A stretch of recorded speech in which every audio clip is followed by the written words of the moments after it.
It's Monday morning, and here I am doing relaxing painting and other stuff with Dyson Dungeons. So, welcome everybody.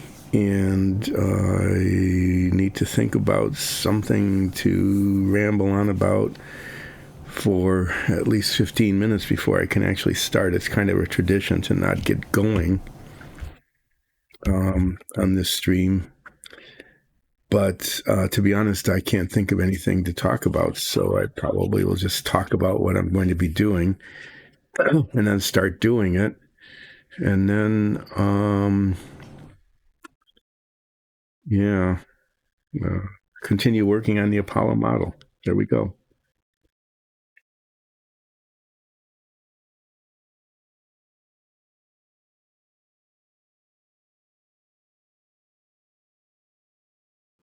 There, that wasted about 30 seconds. So I'm working on the command module of the Apollo stack, and I would show you a picture of the entire thing, but I have managed to bury it under two different boxes that are full of stuff.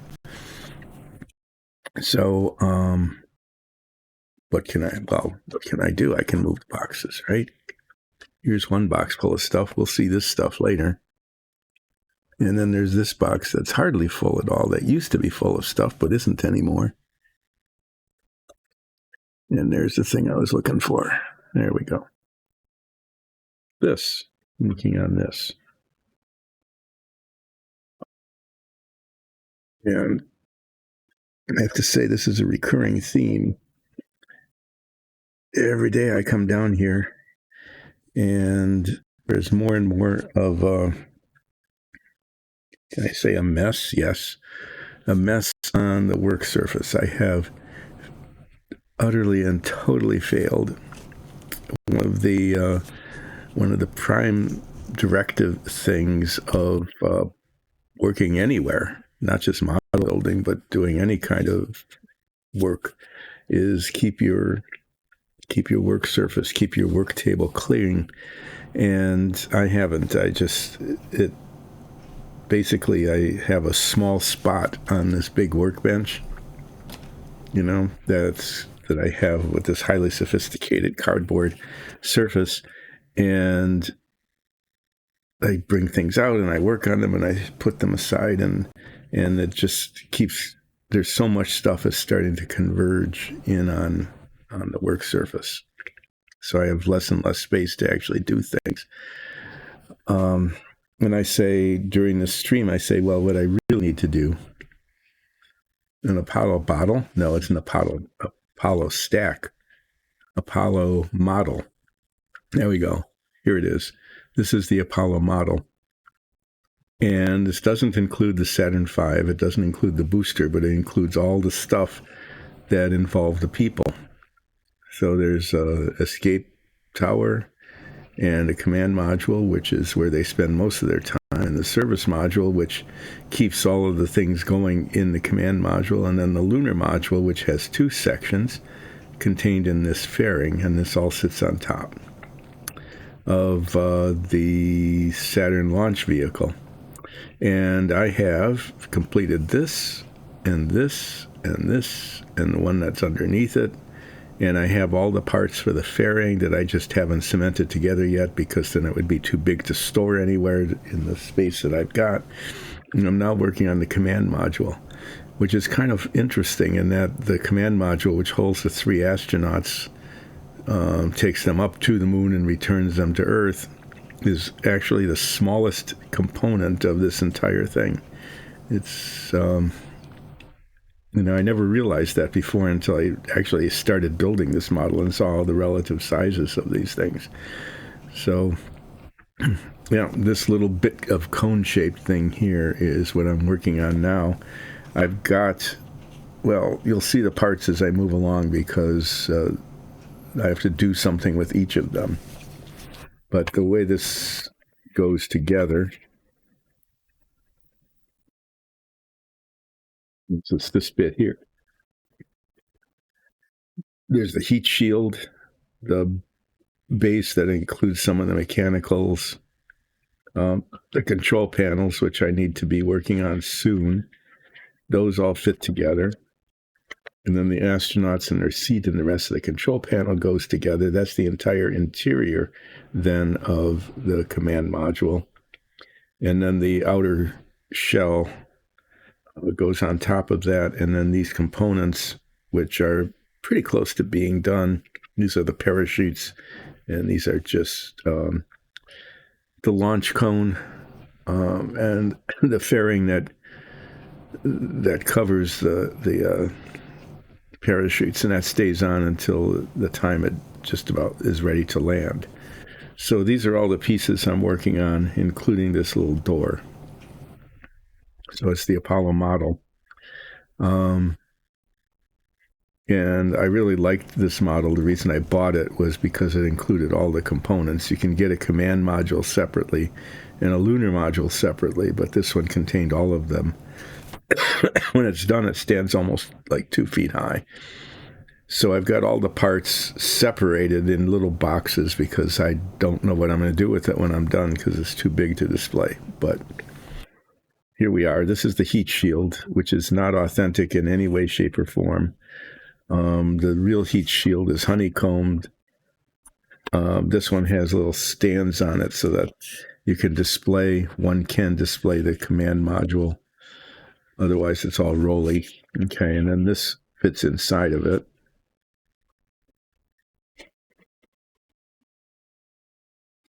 Yeah.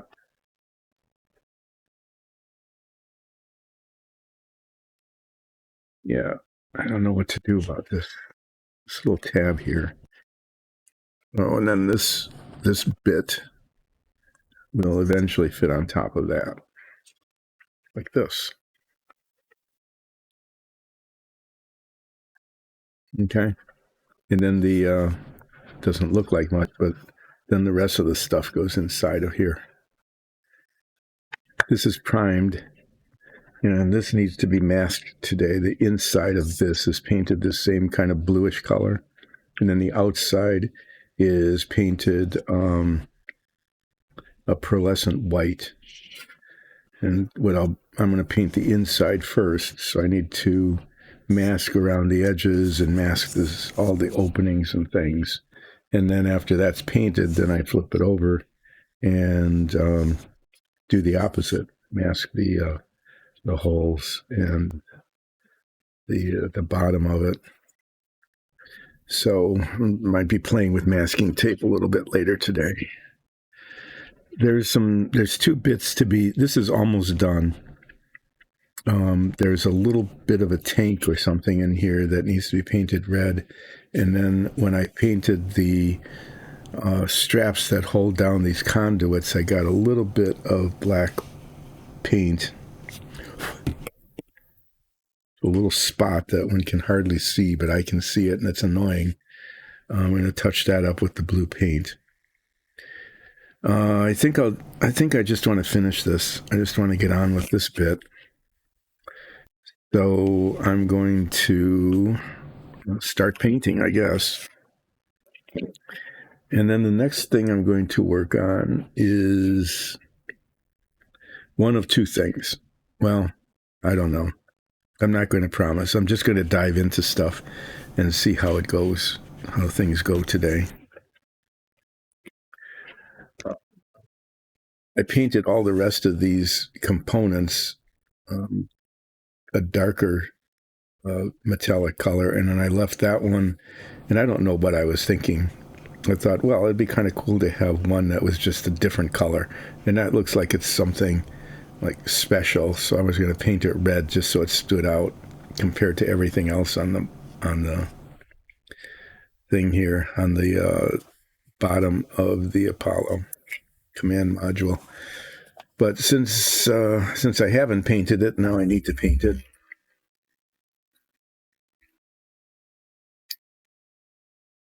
And I hope in the process not to mess things up. So we'll see how it goes. You can't hear that. It's the microphone filters out the sounds really well. But there's this little vortex spinner thing that helps mix the paints. like to shake them just anyway, old school, just to do it. I need just a little bit of paint. Like that's probably enough to cover the thing that I need to paint.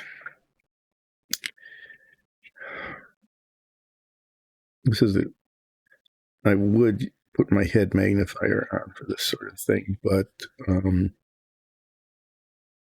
think I need to. Not much of this component is actually going to be visible. Looking at it from the outside.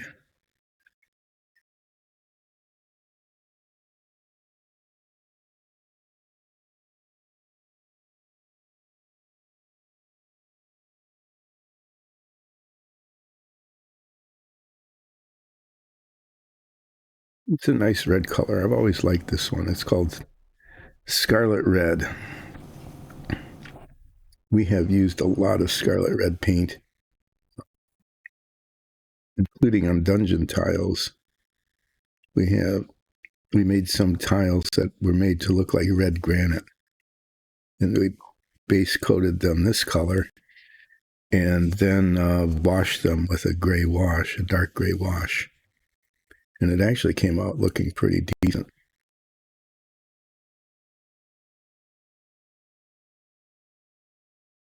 I kept it on camera. Every time I keep it on camera, I have to express surprise because it's just not something that happens that often.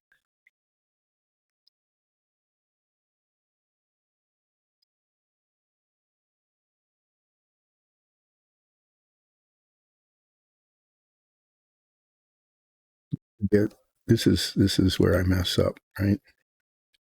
I want to get a little bit closer to the edge.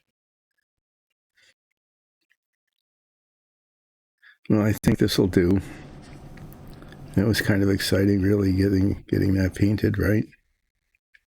Pretty fun. No, now there's one red thing. Well, equipment bay, I'll call it. It probably has a name. I wonder, I'm going to look it up in the instructions, just as a digression. Just usually these parts have names, and I'm not sure what this one is.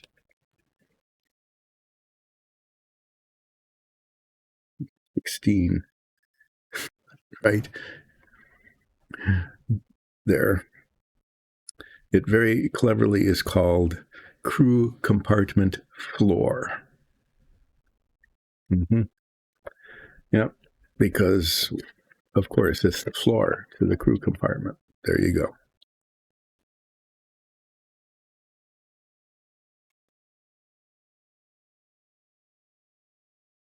Now, fixing these little spots, you can see it there. There's a little black dot there that shouldn't be there. It's the only error I made that I can see when I painted all of these little straps on the conduits. But it's in one of those unusual places that is almost certain to be visible. Almost certainly visible from the outside when one is looking in. And not much of this will be, but that is. So this paint is a spray paint, and so in order to fix that, I need to get some of the spray paint out. I wouldn't necessarily recommend this as the way to everybody to do it, but I'm just spraying there a little bit of paint in this container because I need the most infinitesimal little drop. I don't need much. It just needs to be on the tip of the brush here. And then I go down and touch it to the black spot. And then, miracle of miracles, the black spot is not a black spot anymore.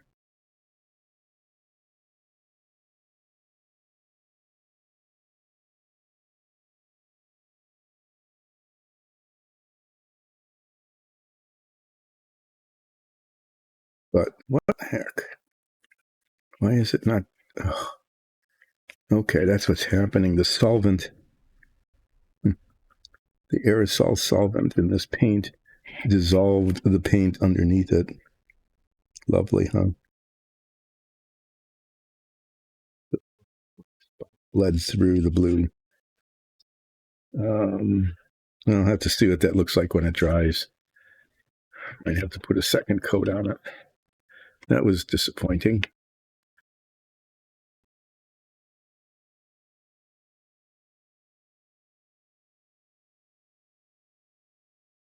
What I probably should have done, and may end up doing it again, is if I made the problem worse,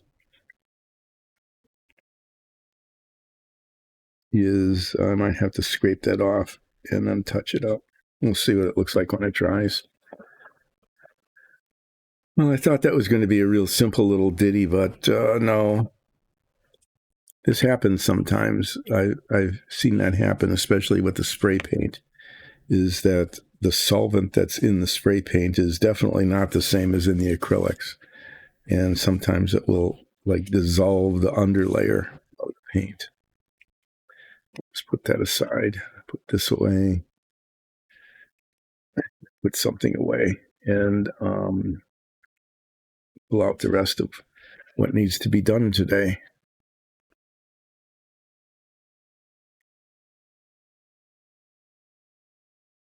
These are the astronaut seats. They are not very comfortable. As you can see, they are just very hard plastic. The real seats were a little bit more comfortable. Probably not much. Probably quite uncomfortable until they got to orbit and it was weightless. And there's little astronaut figures that sit in here. I can even waste a little more time and pull them out and show you them. I don't really need this big box here anymore.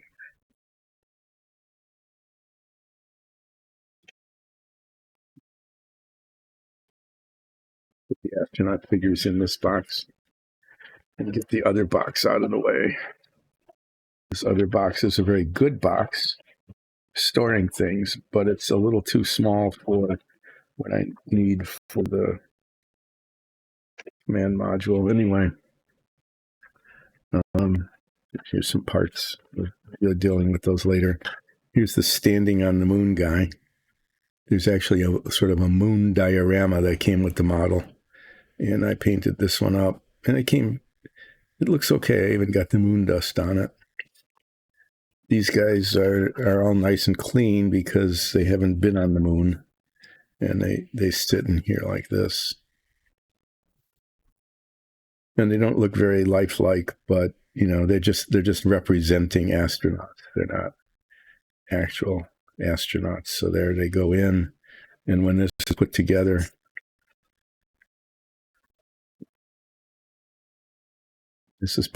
you'll be able to see them through the hatch if the hatch is open. And so just leave them on there. Why not? And put this over it. That's a nice, efficient way of using the space that's available. Okay.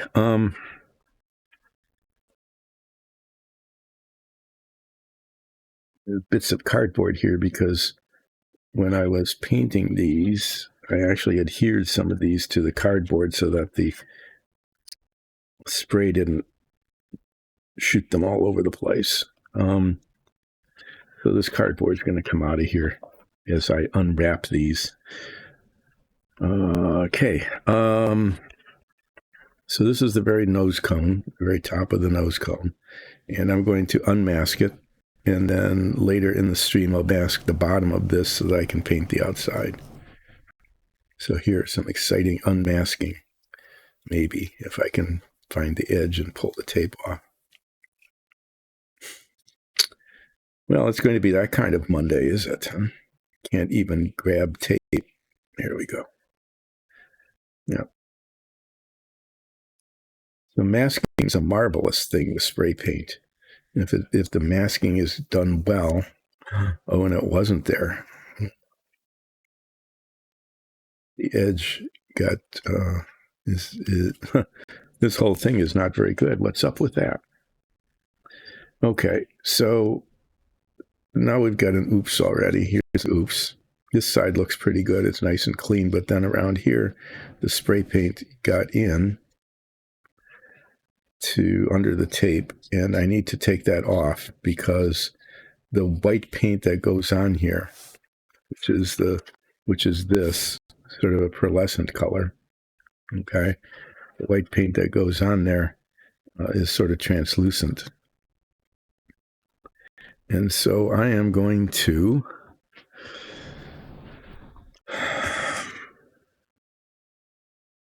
I think I'm going to sand it off. I'm just going to grab some fine-grained sandpaper here. Very fine. I don't want to mar the surface. Excuse me. It's going to be that. It's just going to be that way. I've got a little box of various and sundry grades of sandpaper here that I use for various and sundry sanding. Some of which might happen during the stream today. You'll see how that goes. Here, this is one that's used for polishing. I think this will be safe. I've got more of these. I hope that it went better with the rest of them. But I need to get that dark paint off, otherwise there's a good chance that it will show through the translucent white paint when I paint the outside of this. Well, I thought I was really doing a good job of masking this, but obviously not.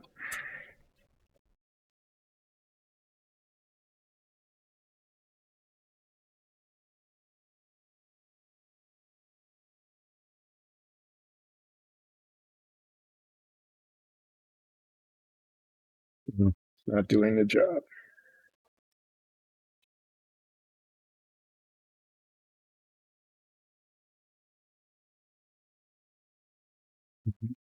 I have usually been careful to write on the back of these what the abrasive level is, but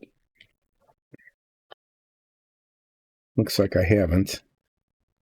I have epic fail here. This is epic fail day already.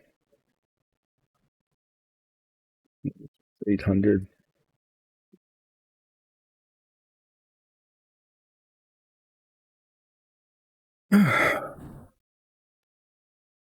Here it is. It's only 10:30 and I'm already doing the I can't believe this is happening sigh.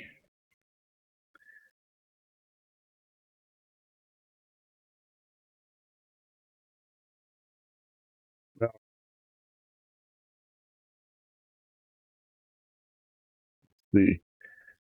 this might be like the second already. I think got the dot that I covered up with the blue paint.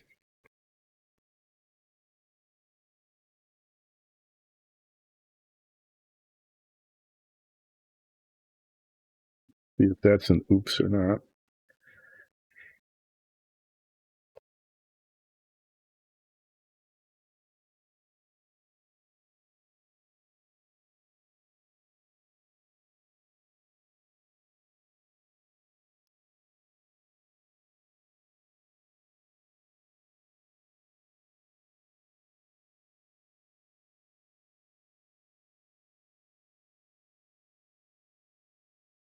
And I want, of course, come to the bottom of the container. I have this little piece of balsa wood that serves as a sanding block, and it's really for something like this where I just want just a little bit of it, just a little bit of abrasive. I can use that. I don't want to go sanding around too much.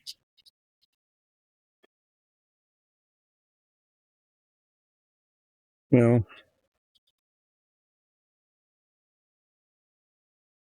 to say so far, I did get the red on the little tank on the crew compartment floor. I managed that. I guess that's a good thing.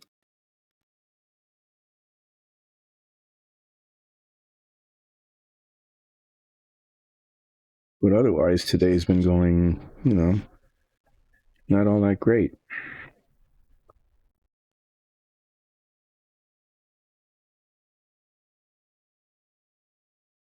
This is the first time I've had this happen.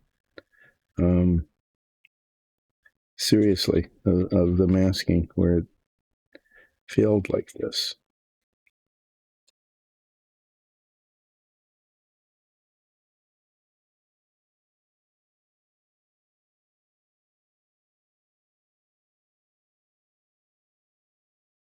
Clean it off.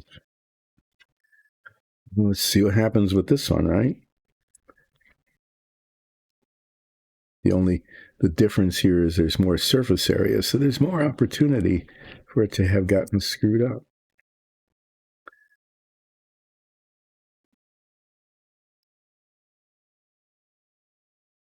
These little prongs here are just toothpicks that I put in these holes, and I put them in the holes so that paint didn't get at them, because that's where the tiny little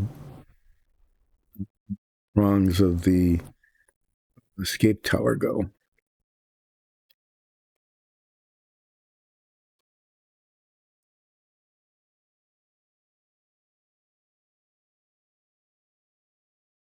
Well, there's a couple little spots on here, but it's not too bad. There's less on this bigger one than there was on the smaller one. So I got to get that one spot off, right on the edge there, and then there's little. Boy, I'm gonna have to really be sure I clean this carefully. There's a lot of dark dust on. Little spot there. You can see it. And I need to take that off.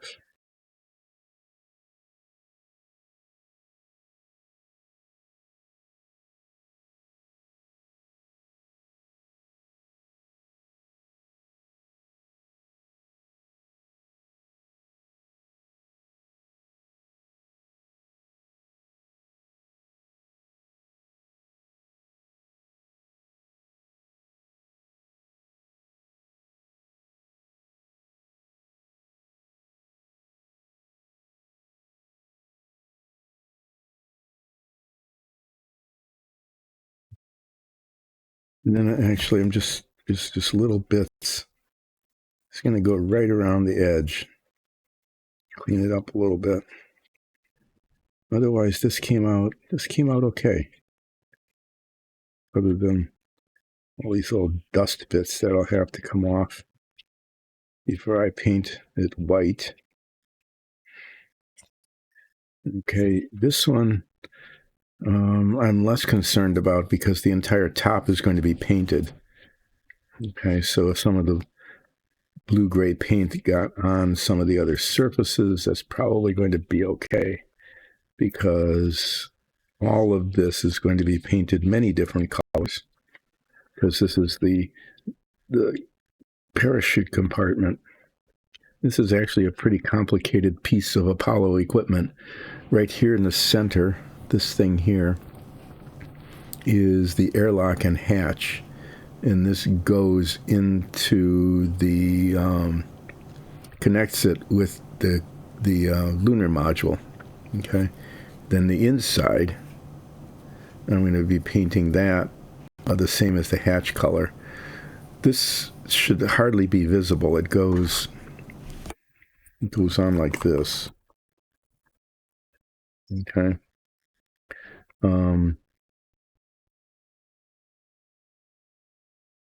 And when you look at it through the hatch and the windows, you can kind of see it a little bit. So I painted it blue just so that it matches the rest of the interior.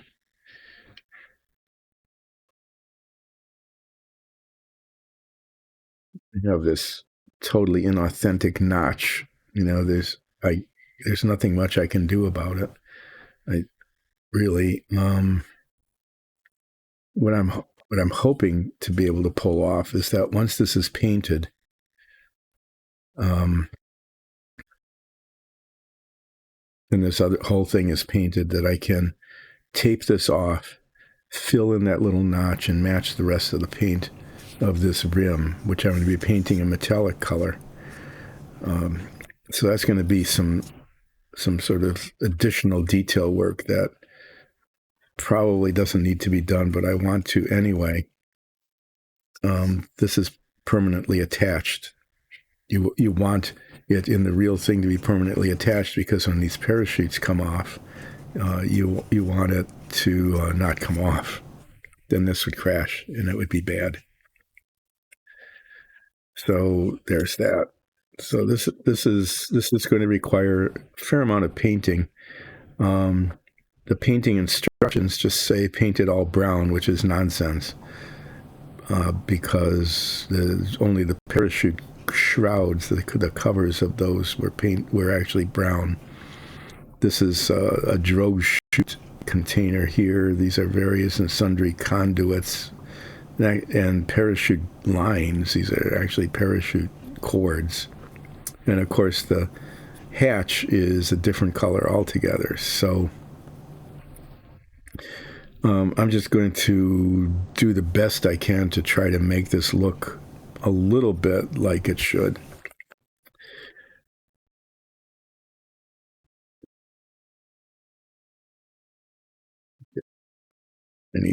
I need to not have all this cardboard in here.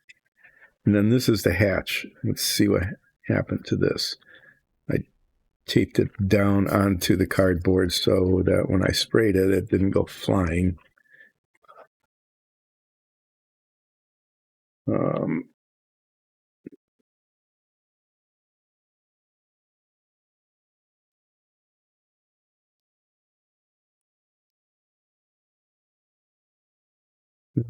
Turned out okay. Not great. The inside I had already painted blue, and I painted some of the detail. The model actually put a little bit of detail, not nearly as much as there is in the real hatch. These are like locking mechanisms, and this is the hinge and various little bits of metal that are supposed to hold the hatch together. I don't want to mess up the outside of this, and so I am going to get a little piece of paper towel. Wow. I think I lied earlier. Oh, no, I completely forgot about these parts.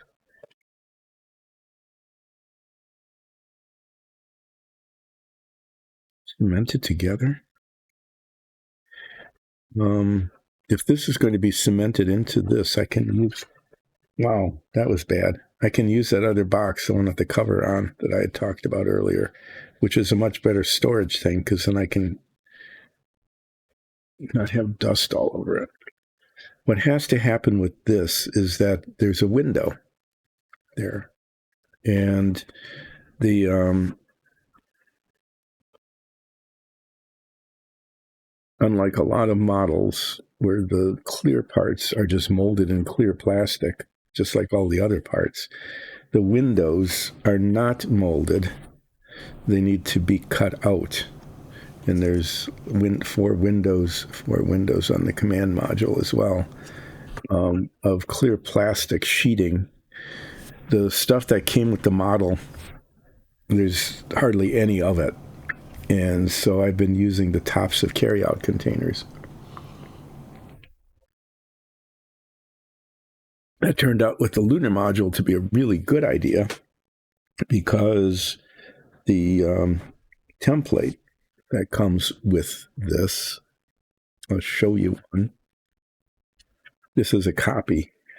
I didn't want to cut up the instruction manual, so I made a copy.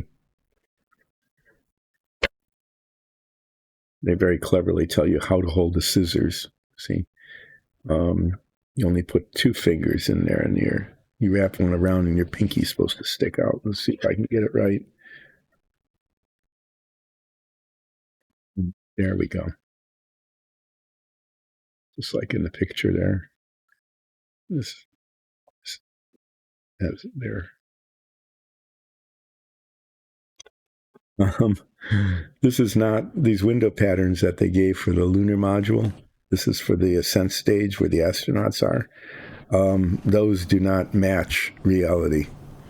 These are like two sides are both the same, but in reality, the windows on the lunar module are an isosceles triangle where one side is longer than the other. And so I cut these out using this pattern. And it's a good thing I used it to test it. I went through like 4 or 5 different tests before I finally got it right. These didn't fit at all. And I couldn't figure out why. And then I looked at it, and it's just like the wrong shape. So I had to make my own patterns and cut them out. And I did get them to fit. That was kind of a tricky thing.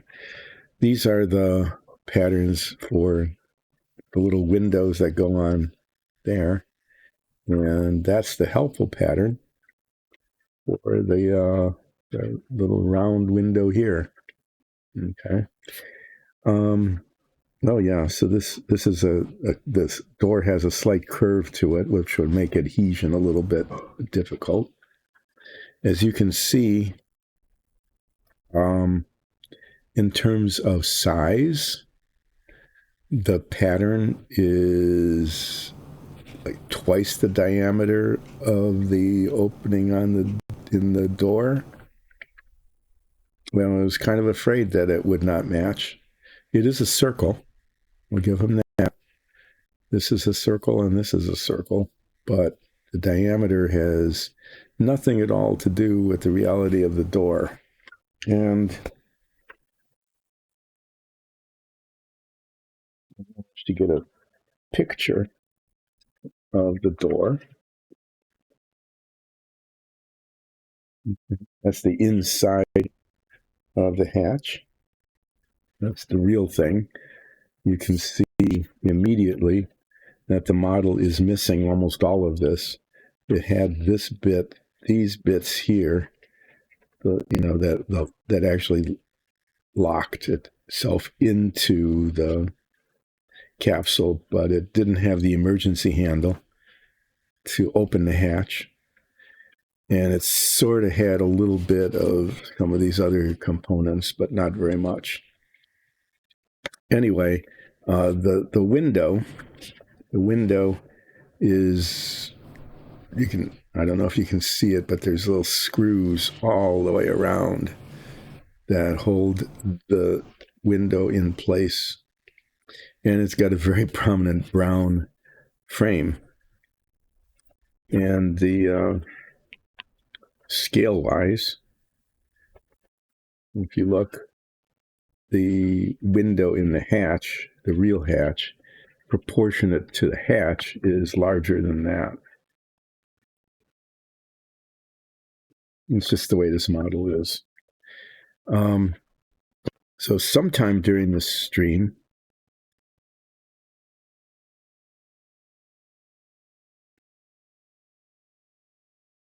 be doing, it actually just made it worse. I'm looking at where I had attempted to fix that little black dot with a little dot of blue. There's sort of a discoloration there now. But at least it's a blue discoloration. I don't know why it's glossy compared to the rest. But I've learned a lesson in the past, and that's when you've got something like this that's not too bad, is to just leave it. I have learned that lesson several times. Just leave it alone. I'm checking to see if those two parts are cemented together. If they are, I'm going to get that done.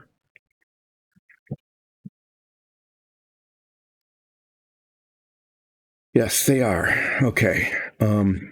Since they're good enough, I'm going to actually cement these together. Then I will just have one part to deal with.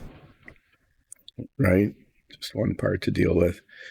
And I want to check, yeah, when these go together, you can't see that tab, so I'm not going to worry about that. And if I have one part to deal with, then I can get these into the other box, which is a much better storage box. Okay, so the rest of the stream, I need to mask these so that the inside, up with that.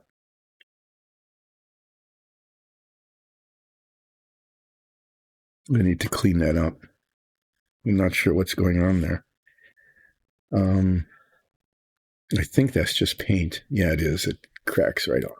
Okay, never mind. It's not a problem.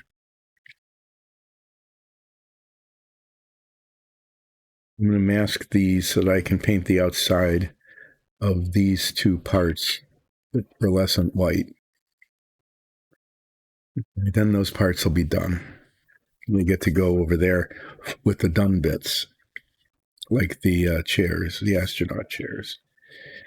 I'm going to practice making windows by cutting circles, and then to make it look kind of real, I'm going to try to paint a rim around it, a frame. Why not? Try. And if it goes wrong, since I'm using material that I have plenty of, that was non-grammatical.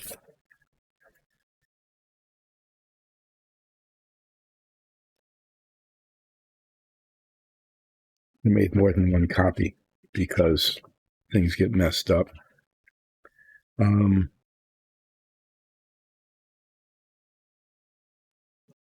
Yeah, so that's another thing. So masking these, working on the window, starting to paint this, and then I need to, at some point, I need to mask this. This is going to be quite a chore to mask all of this. To mask around the edges. So let me see. You know, instead of masking, okay, because of the way this is put on, this is assembled, it goes on like this. And so it fits poorly. Just to let you know that this fit is not going to be good.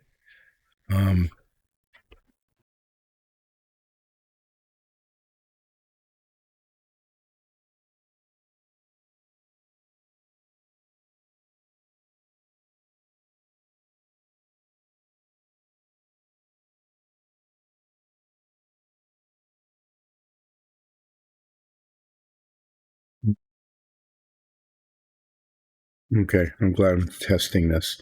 There's this is not a good thing. Okay, right there.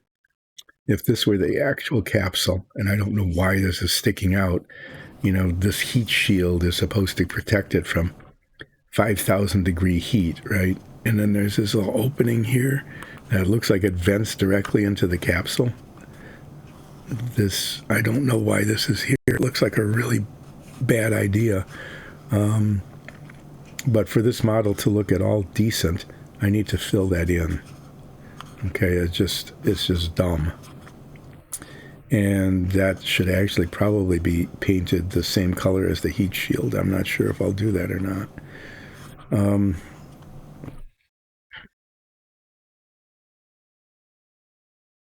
But this kind of extends when, as I said, these parts don't fit. They just don't fit very well. So this edge around here kind of extends around the heat shield. So when I mask this, I'm going to mask the surface. Okay. Ordinarily, I would mask the edge. I would put the masking tape like that. Okay, so that the edge was painted the blue color of the inside, but because it extends out beyond, I'm going to mask that like this. Okay, so that this will end up being probably painted white, which means when I mask the blue, I'll be masking on the inside of it. Okay, well, this will be a chore. Masking things is not my favorite stuff, and it's a little bit boring. That's fresh, isn't it? A little bit boring compared to what the rest of this.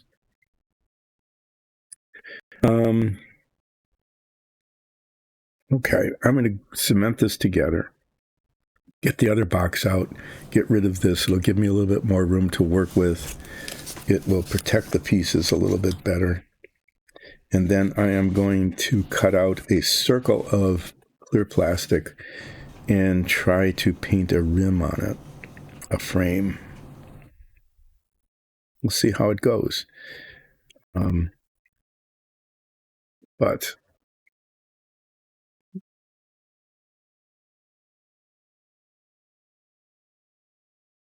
get some assembly going here.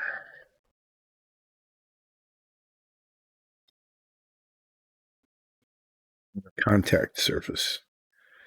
I think I'm just looking at the fit to decide where to put the cement. And I think there's no reason why I can't just put it right in the center. It just needs to grab and hold on. This is positioned pretty well.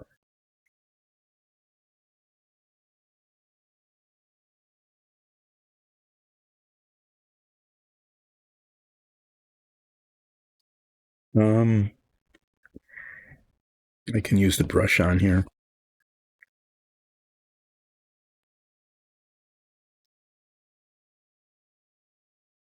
I'm just going to brush a bunch of it on here.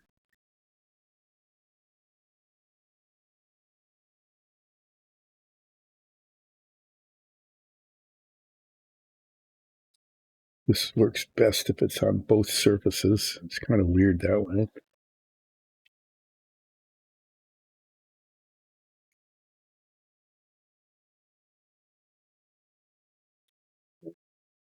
Going to cap the bottle.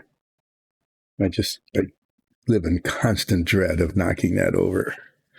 That would just be dreadful.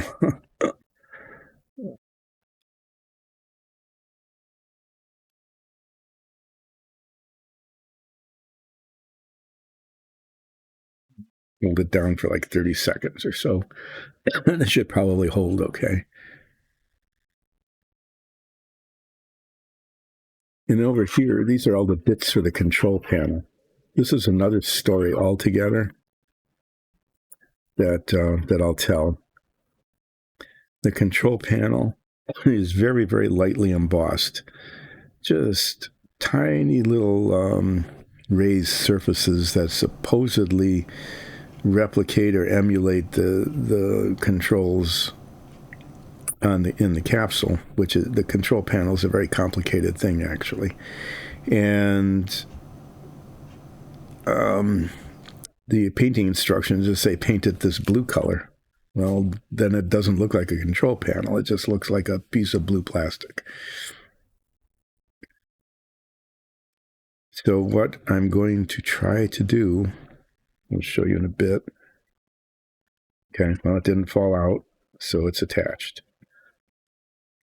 No, it didn't attach. Why is that? It just didn't. Maybe there wasn't enough contact. I don't know. That's just a real surprise.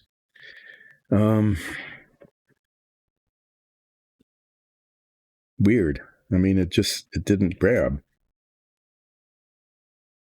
Okay, well, I'm going to try this other cement then.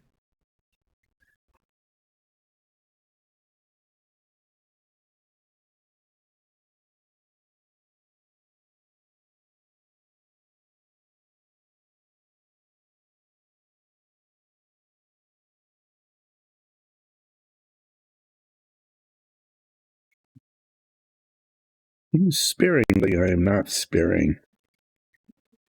Doing no sparing here. But I want this to stick.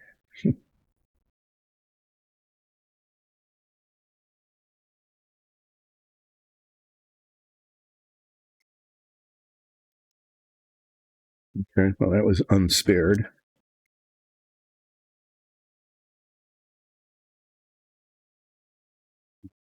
again.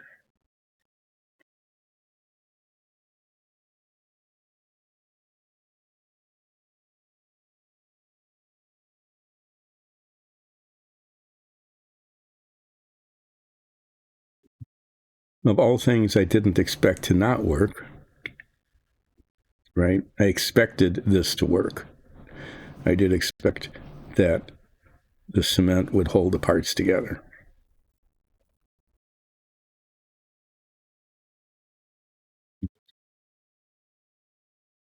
Say, sometimes this stuff just doesn't work the way it should. So I'm just holding it down for like a minute. So the instrument panel has very lightly embossed detail of sort of what the instrument panel looked like, which would have been pretty much obliterated by just spray painting it blue and leaving it at that. So I thought about, well, maybe I'll try to paint in some of the instruments. That would be difficult, extremely difficult, because it's tiny, tiny detail of switches and dials and things like that. So I showed this to Alexis, our DM, and she said, well, this looks like the kind of thing where you'd have a decal. And I thought, yeah, this exactly looks like the kind of thing where you'd have a decal that would replicate some of the instrument panel. They'd be fairly large decal, as you can see, but not impossible. On a less expensive model, it might even be a sticker, right? Which would look like a sticker, but a decal would work well. And I thought, well, don't have a decal. There aren't any aftermarket decals, at least that I was able to find. Maybe, see if this is sticking this time. It's not falling off. I'm going to digress just long enough here to get the other box out and put these parts in the box.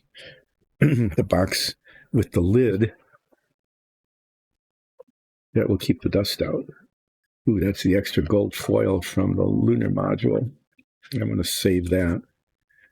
The lunar module descent stage, the one that lands on the moon and stays there, was wrapped in gold foil. And the model actually came with gold foil, and it's actually wrapped. It looks pretty good. Just putting some clean paper towel down. Okay. Put the little astronauts in their couch there. Put the standing up, walking on the moon astronaut there. Put this piece over them for the time being. I'm going to leave the instrument panel bits out so I can throw them too. These need to be masked, but I can go in here in the meantime. This goes here. It didn't fall apart. This is going to be painted. This is going to be windowed. And there's lots of room in here. This is,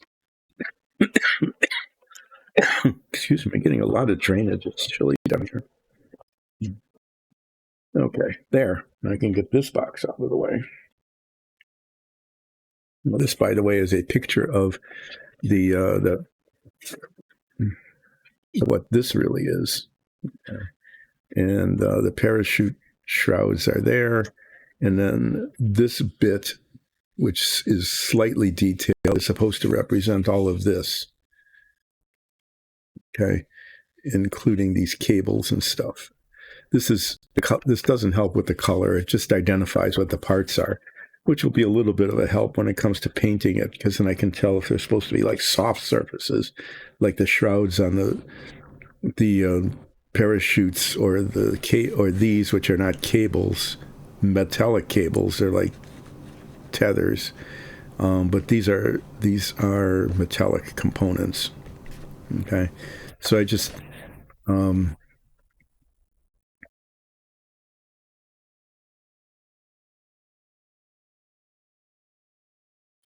looking at the pieces. This is just to help me identify what these are supposed to be so that I have some idea what color to paint them.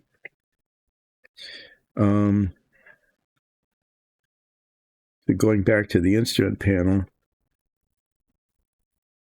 you can see like this, if I can get the light right, you can just see that there's a little bit of embossing on there, little bits, hardly any, okay, that really sort of, but don't have anything to do with the real instrument panel. So it's not having a decal is what it's supposed to look like. Okay, so trying to paint that. And I imagine there might be some people in the universe who could. Just tons of these little circuit breaker switches, I'm guessing, everywhere. They're not labeled. I guess there's tiny little labels on them. There's banks and banks of these. The amount of training that you needed to have just to figure out what all this stuff was and whether to push it or not, right? You've got these little thumb wheels. These were kind of cool because you're wearing gloves, big gloves. You can turn these to the value that you want. Those are kind of clever. And then there's a numeric keypad here. Okay, for what I'm guessing was the computer display, which was this bit here. These are weird. These are like artificial horizon sorts of things, but when you're weightless, you don't have gravity to do that. So these must have all been gyroscopically controlled. Anyway, we're thinking, it would be really cool to have had a decal that, if it wasn't exactly like this, at least sort of looked like it. And so what we're going to try to do, and I say we because it's going to be an effort, combined effort of me and our DM, Alexis, is we're going to try to use a picture like this and get it down to the size, to a certain size like this, okay, and print it out on really good quality, like photo paper or maybe something thin, and then adhere it so that we can match using Photoshop or something, because the sizes of things aren't even accurate. Yeah, so that it kind of looks like that. So that's going to be, well, I'm not sure how it's going to work or how long it's going to take, but it's what we're going to try to do to make this look a little bit more authentic.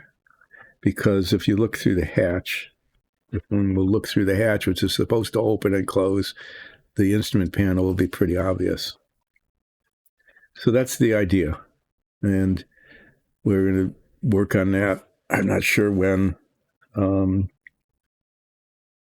If we don't get around to it like in a reasonable amount of time, then just stop working on this. We'll get everything but this done and just mess around with that and then start something else. And then finish it when we either succeed or fail. But that's what we're going to try to do with the instrument panels. Okay, so I got to mask this so that the blue is covered, and this so the blue is covered, and then this so that I can paint the inside of it, and then this is going to be painted multiple colors, and this needs a window. So those are all things that yet need to be done. I'm going to see if I can do something with the window. Okay, I think that would be kind of a nice accomplishment, and either that will go okay or not. I do want to get the masking done on these bits yet today, probably after break sometime, so that I can paint them, and then those will join the done components. These parts are finished. But I'm going to be, that's all I need is that little a little bit there.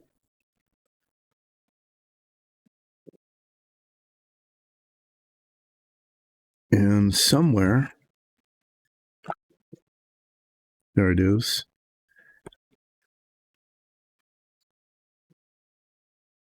Plastic. I have some clear plastic with which to practice. And I need to cut a circle. So I'm going to take one of these circles.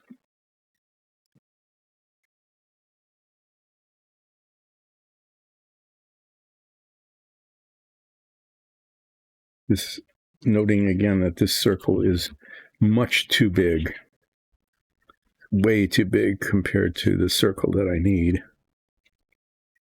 Take a piece of this.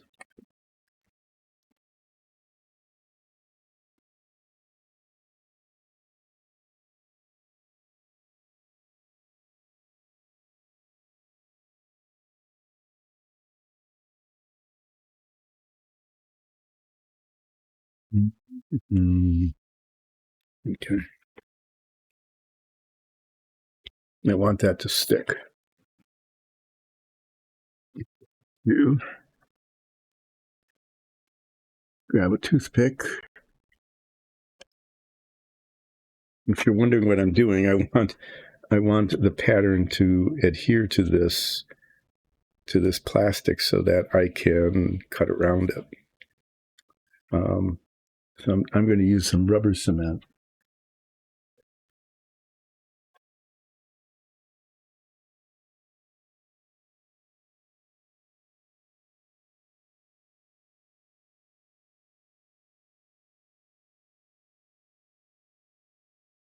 Which is usually nice and sticky.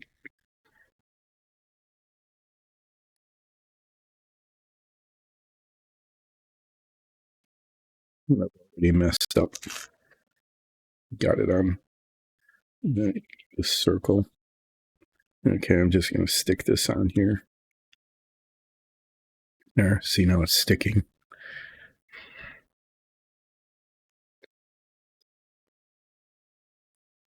And because I am painting the frame, this has to actually be very circular, okay? Because the frame is going to show.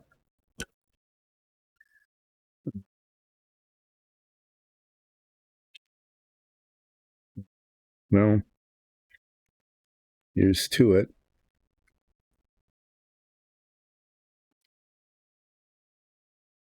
I want the circle to be, I'm going to cut on the inside of the circle because I need this to be smaller than the pattern.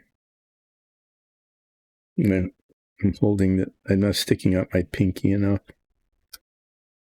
I'm holding scissors.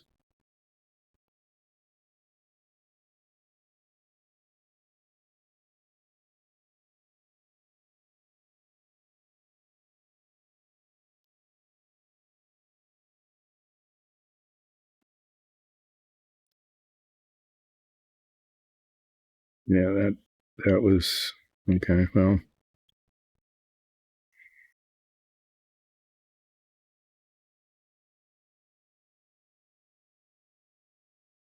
it slid around, so it's not a circle at the moment.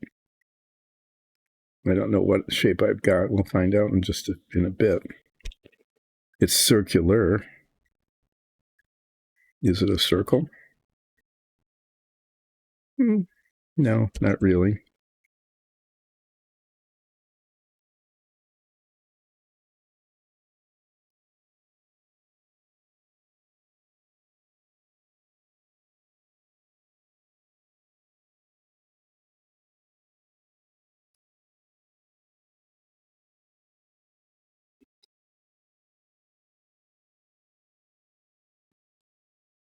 I think maybe using the sandpaper on that.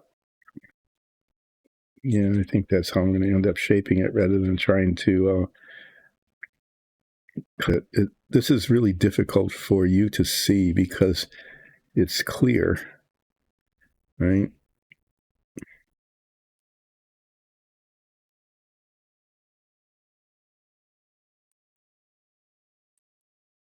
And I'm trying to just sand down the bits that are clearly not circular, little pointy bits.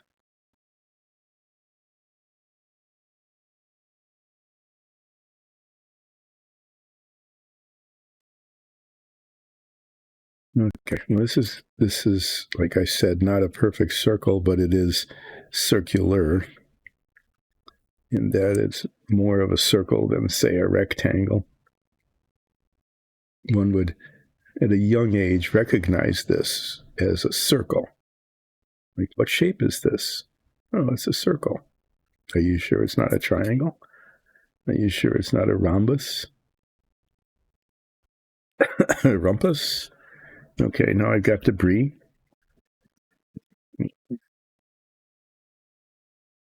Move the debris into a debris pile. I want to match this. Hi.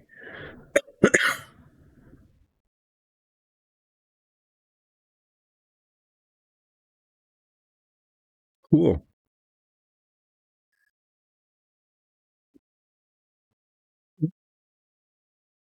Very well. There. Playing around with a clear plastic circular window emulator. Looking at it and finding some problems with it. So I'll try sanding it again. Thanks for coming back. I'm trying to make the window for the hatch of the.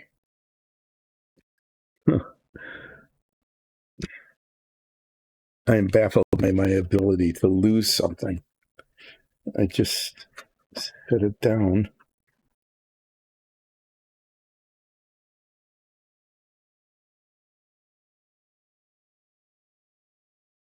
How could I do that? Oh, there it is. Really showing. Yeah. I'm trying to make this window here in that hole with a little piece of circular clear plastic around which I need to paint a brown frame.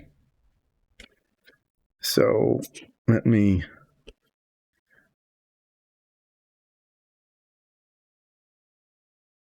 I want to see in terms of size.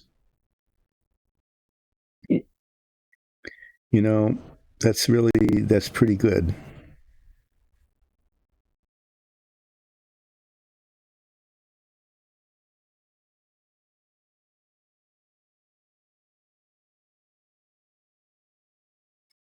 Okay, this is a test. So now I need to. How do I paint a brown frame on that? How do I even hold it? Okay, I'm going to try something.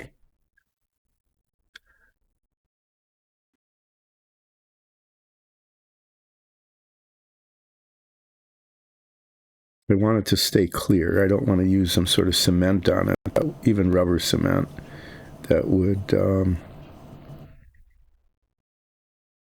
cloud it. Which would be pretty funny would be really hilarious is if this actually turned out, like if it worked the very first time.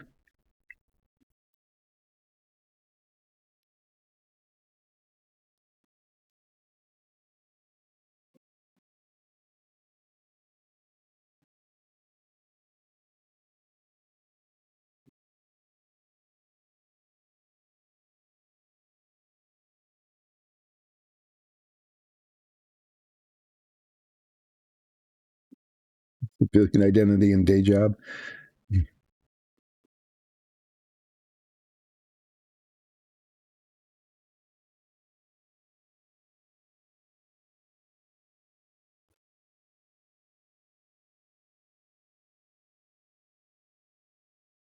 flaming daggers that explode. Did I just lose the window? There it is. Okay, this is, and part of the model maker, this is diabolical. Okay, I'm going to put some tape on that. And then I'm going to take the other side of the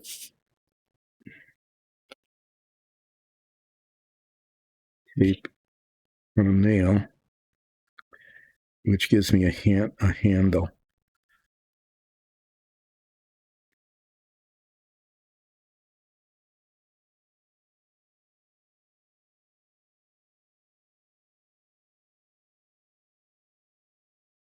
Doesn't stick to the nail, really. So I have to push it down and then try to clean this off. Okay, what I'm going to attempt to do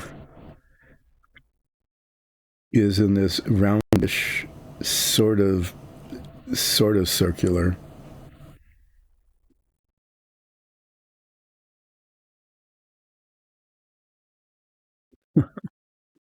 Okay, that's pretty good. I mean, they have a really strong power, like you just generate flames and shoot them, but of course you're vulnerable to liquid, right?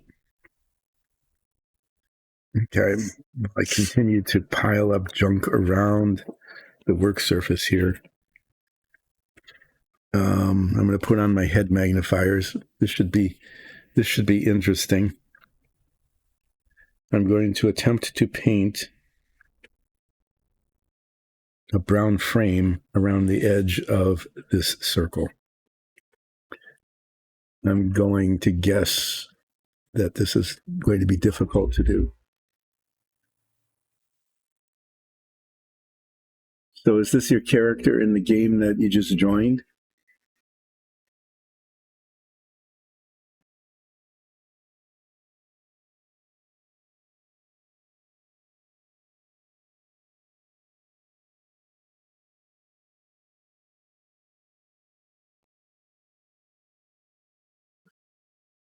That's a really overpowered character. It's kind of fun. So, of course, because she's all flamey, yeah, Phoebe's good. Phoebe's a good name. I like that a lot.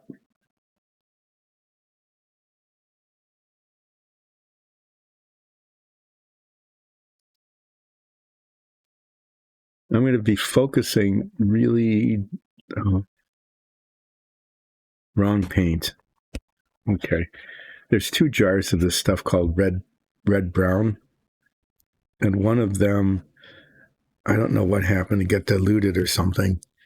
And it isn't red brown. I don't know what color it turned into. But then there's this other one that is. So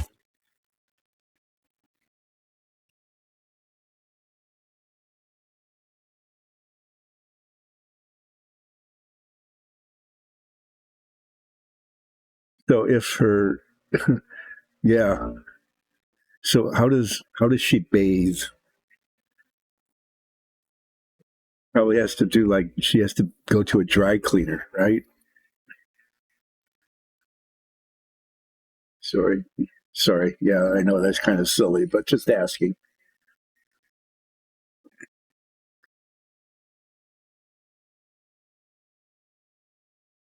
Can't go out in the rain. Yeah, so there's some really serious limitations. But I like Phoebe. That's a really good name.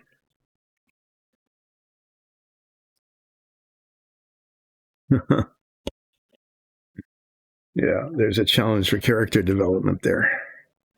Geez, Phoebe, you really smell, well, you smell like sulfur or something. Okay. Boy, it's hard to even see the edge.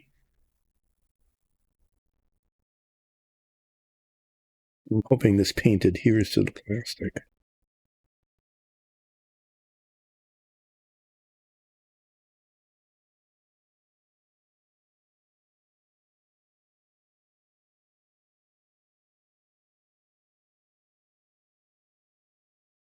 Sure how big to make the frame. It's pretty large in the picture. I think I'm going to go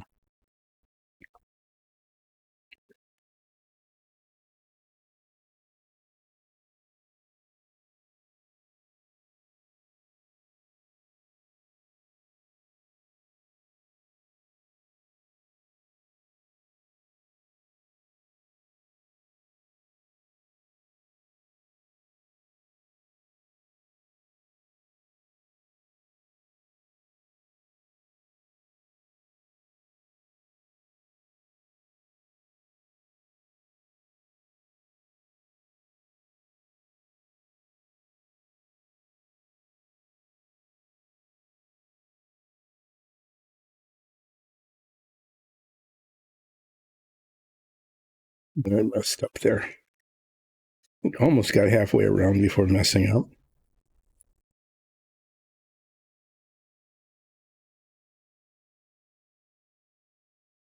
But again, this is a practice one unless it's perfect. It should be pretty funny.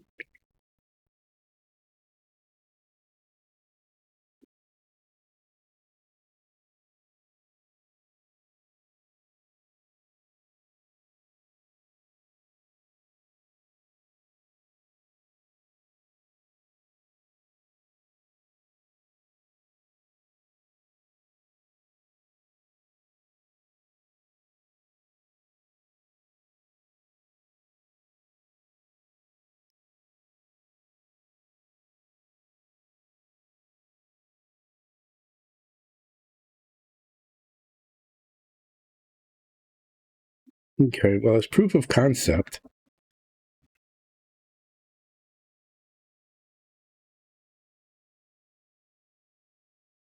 Prototype.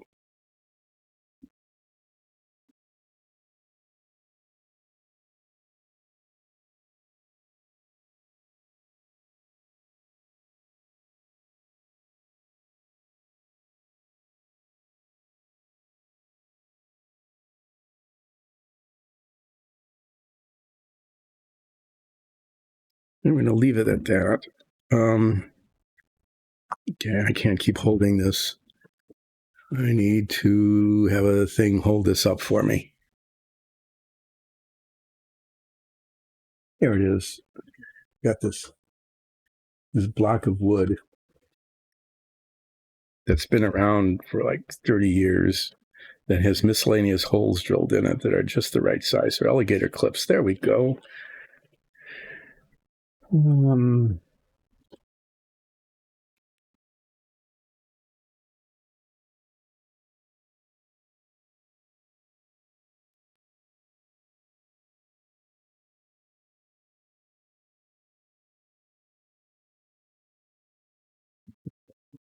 That's pretty good.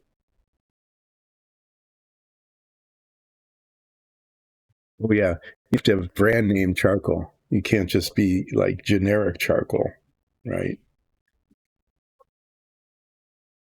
No. You're not bugging me. I just was doing something I didn't know if I could pull it off or not, so I had to pay attention to it. So I actually I really enjoy you talking about your characters. We need to brainstorm last names for Phoebe.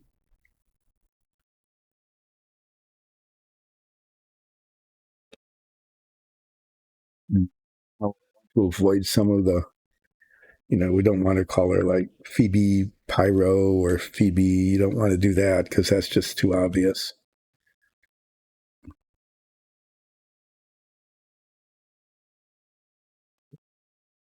Um,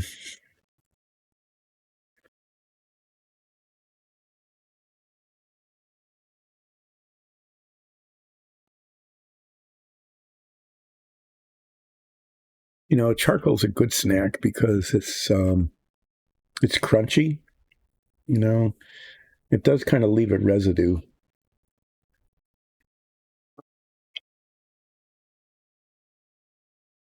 That's it. Okay.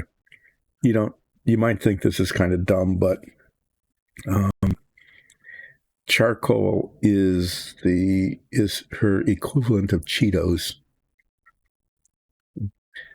They hold two things in common. One is they're crunchy, and the other is they leave dust all over your fingers. So just like with Cheetos, you get your fingers all orange. With charcoal, you get the dust all over everything. So that would actually kind of work, I think. What do you think? So that would just be a snack, but it would be kind of a fun snack. Okay, I'm letting the brown paint on this dry, and then I'm going to take it off the tape and put it on the door just to see how it looks and how it fits. Oh, wow! And cap the paint. That would have been. Can you imagine? this bottle of paint spilled all over everything. I would have just shut down then. I would have just let out a horrible, soul-rending groan, and yeah, abandoned all hope. While I'm waiting for this to dry, because I want that to be dry, I'm going to do some masking here on these little bits, these parts. I don't want to waste time. But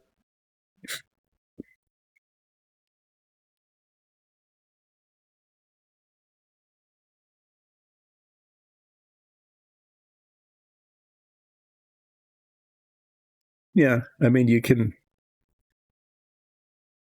I think it makes sense.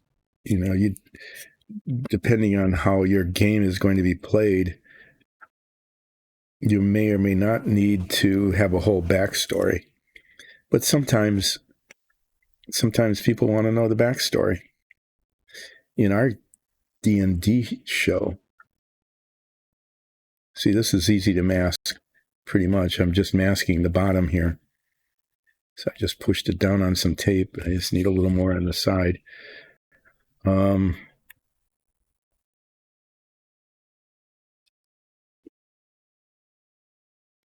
We're always asking the NPCs that we meet. There's always shopkeepers or other, just other characters that show up. We're always asking them, what's your tragic backstory? And sometimes, the DM gets really into it and makes up a whole tragic backstory. Sometimes she just gets ticked off. Like, well, I thought this was okay, but it didn't quite fit.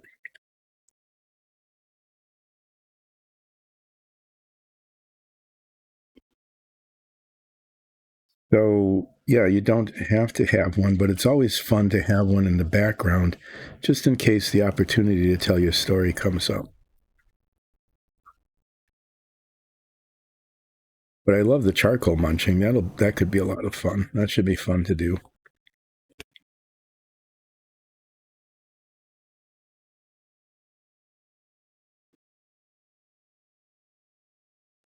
It turns out this became slower and more tedious than expected, as often is the case here. And as usual, tape sticks to everything except where I want it to stick.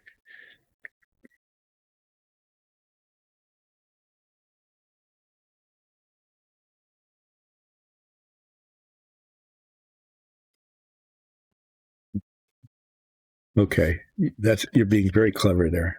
I'm really enjoying that.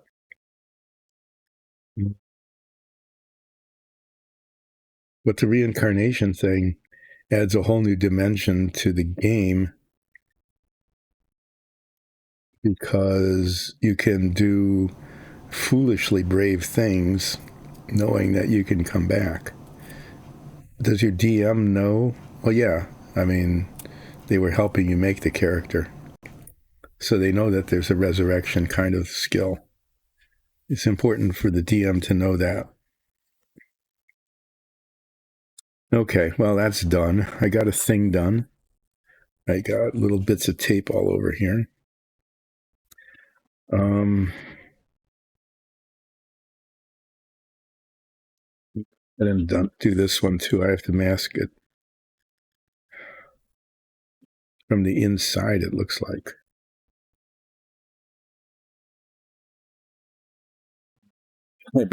If I have to mask this from the inside, I'd better not put that on first, right?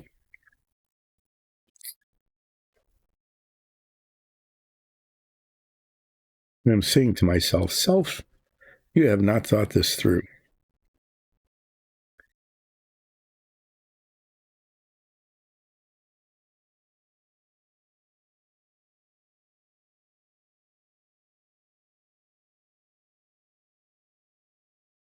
Yeah.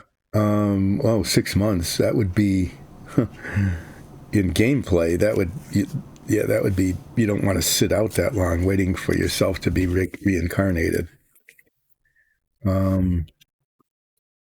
But yeah, I mean, the reincarnation thing is extremely powerful, but could be a lot of fun depending on how you're playing the game.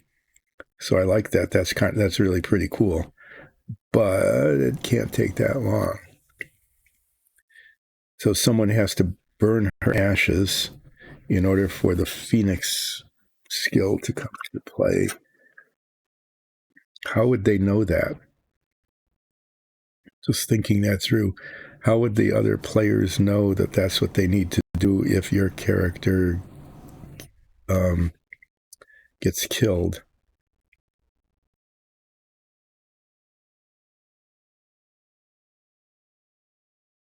Could be simple. You just say, "Hey guys, I've got this special thing going here that would be very helpful to your party. Is that if I get killed and you burn my ashes," and they go, "What? Burn your ashes? That doesn't make sense." Yeah, well, if you do that, then I come back and I can help you again.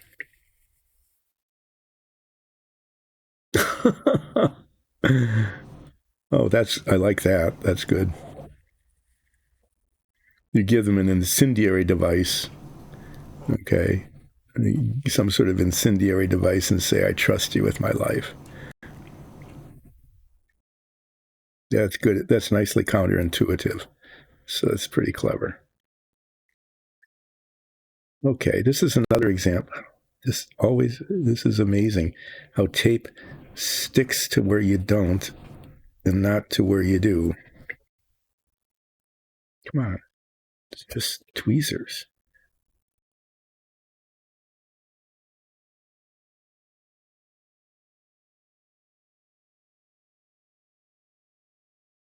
Another fine example of lack of eye-hand coordination, or another fine example of masking tape doesn't stick where you want it, but it sticks to where you.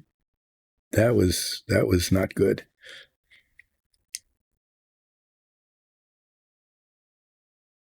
Trying to get it right up against these protuberances there because I wanted to cover it as well as I can. The other one went down okay. Guess that'll have to do.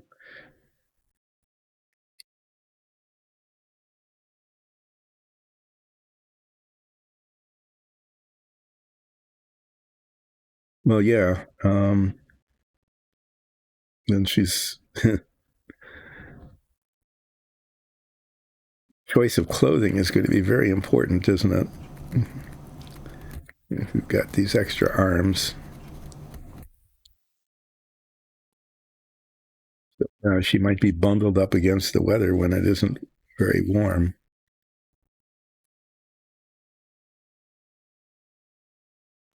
Well, you definitely don't want her to be like working in a sauna or a place where there's a lot of water, right?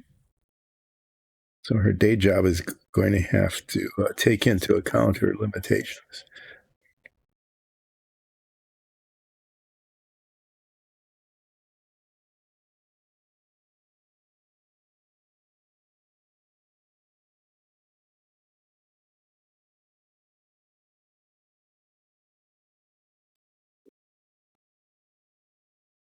So she's not going to be a firefighter or a swimming pool attendant or a lifeguard. Yeah, there's a lot of limitations that that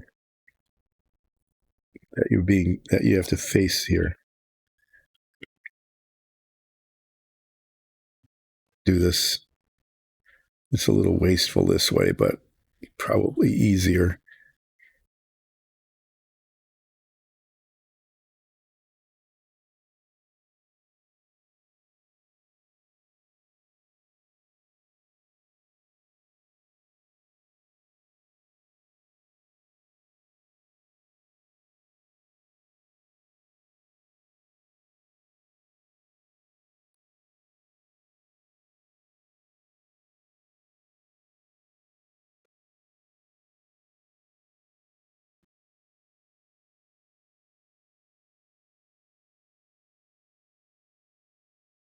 I don't know. Why don't Okay, here's something, and it'll be a little bit dangerous because there's always a possibility of coming in contact with some spilled water or something. But why don't you could have her work at a convenience store or like at a gas station? You know, the people behind the counter. That would be pretty straightforward, fairly low skilled kind of non questioning job. And, you know, it's the kind of job where it's just, you know, by accident, her extra limb suddenly appears, especially if she worked the like third shift, and she worked from like midnight and like 11 until 6 or something like that, right? And people who come in after the bars close, you know, suddenly they just saw that she had an extra limb. It would be, oh, well, okay, I guess I better lay off the Jägermeister.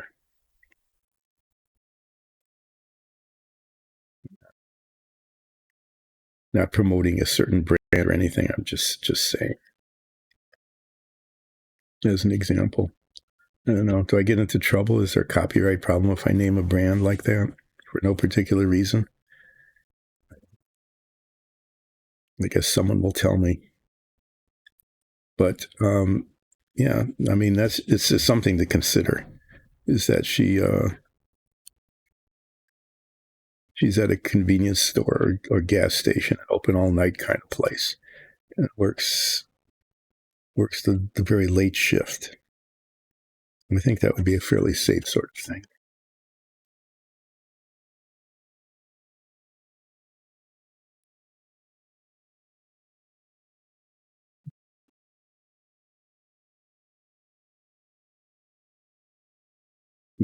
And if you're working at a store like that, you know, and you just disappear, it's like, oh, gotta go. Like, okay, well, that happens.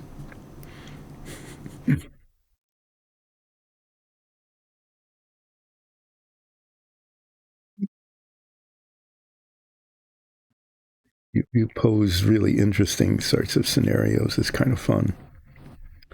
Let's see. This is mostly okay. Just oh yeah, just that little bit there. Another one of these little prongs.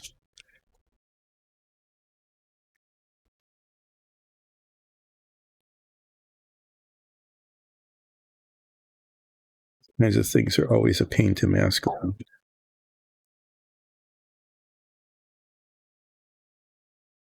Yeah, so you'd think that putting some masking tape, you know, around the edges of something would be really fast, but masking ends up, at least for me, like extra compulsive about it, or if I'm just not very good at it. I'm thinking that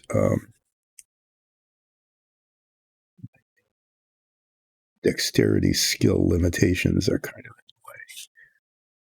being able to do this effectively. I wish these little scissors were better. These are really cool little curved scissors, but they don't cut that well. Oh, it's going better than usual. Okay, well, it looks like I've got the inside of this rim fairly successfully masked.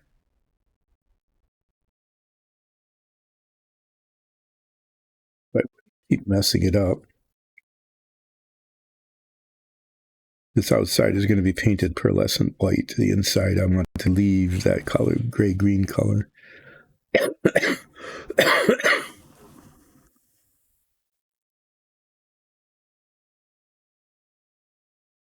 Oh, so you're not sure when it's going to start? So are you starting like an advanced level kind of thing, or is everybody like level one?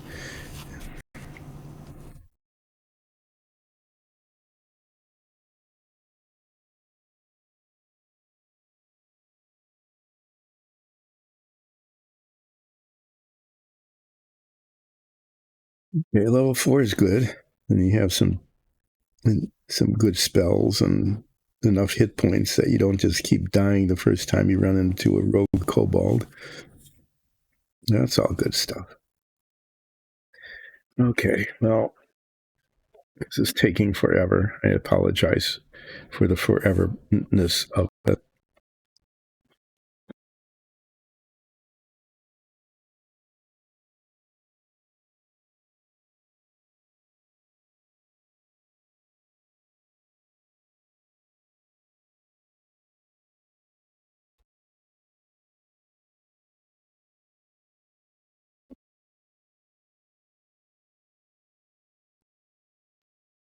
I don't technically have to close off the bottom, but by closing off the bottom, I will minimize the chance of white paint getting all over the inside of this.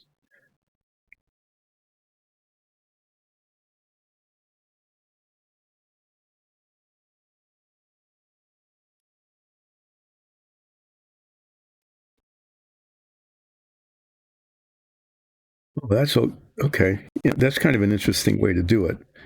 So you have limitations on what you can have in terms of skills and power and all of that sort of thing. And oh, man, I am such a doofus.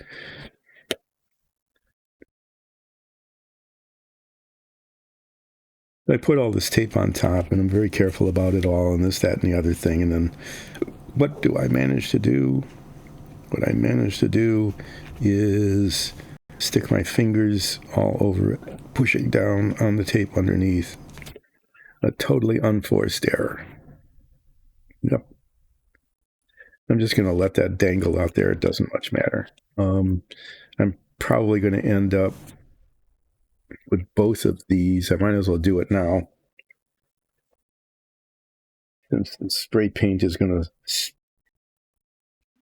spread them all over the place, I'm just going to take some this much less expensive painter's tape.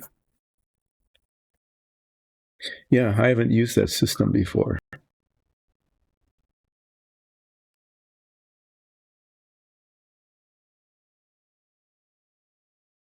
But it sounds pretty fun.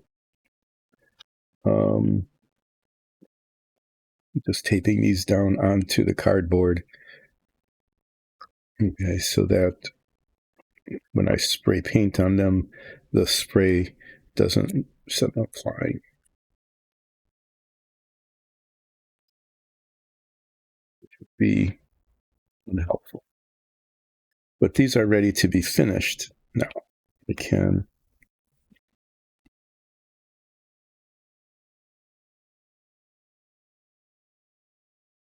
Yeah, this should be okay. We can spray paint them the pearlescent white.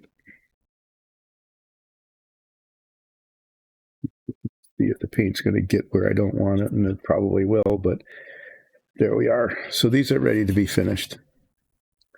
Ole, hi. I really appreciate dropping in. How's your foot, by the way?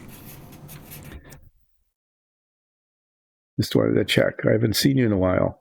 The Apollo is coming along. I've got a mess here, but parts are getting finished, and it's looking pretty decent. And I just lost a really important thing. Oh, really? Yeah. Well, you've got work, you've got kids, you've got your stream going all the time. Yeah, your life is impressively busy. I guess being busy at work is okay. But I really appreciate you dropping in, just even to say hi. So I made this window with a frame around it to simulate the real thing, the real hatch. Oh, there it is. And there's the door onto which it will be applied. So I'm now going to take the window off of the piece of tape. This is a test case, just a proof of concept kind of thing. and set it on there and see how it actually it looks pretty decent. Huh.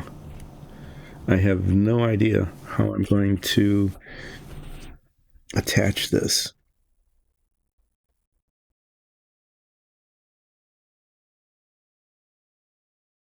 I'm really tempted to just use this as is, though, because it's not perfectly round.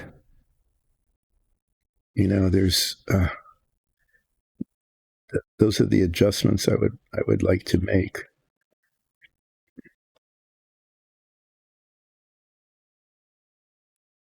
But it's good to see you back, and I'm glad your foot's okay after the surgery. Sometimes that can be a painful thing. I don't know. I want to hold this up. How do you think that looks? There's bits of this that are not round. Okay.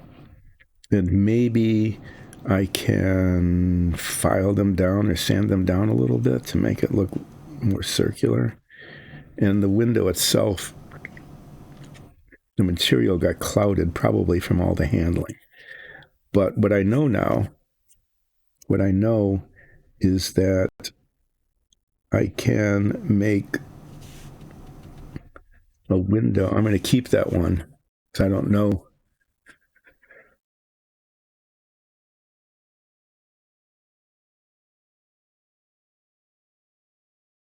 Okay, so that's like 2 hours. 2 hours every day out of your time, the driving plus the practice.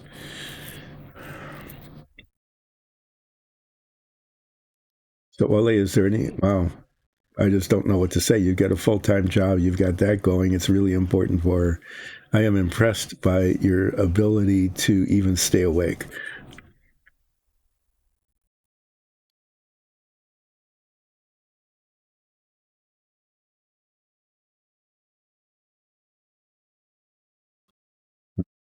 Yeah. Well, it would be good to have dinner then. Get home from work, eat, and drive off to figure skating.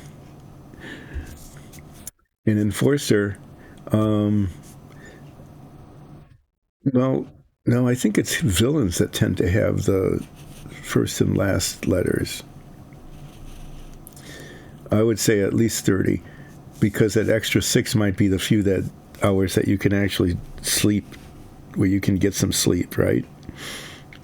Okay, I'm going to actually take this, which is not too bad.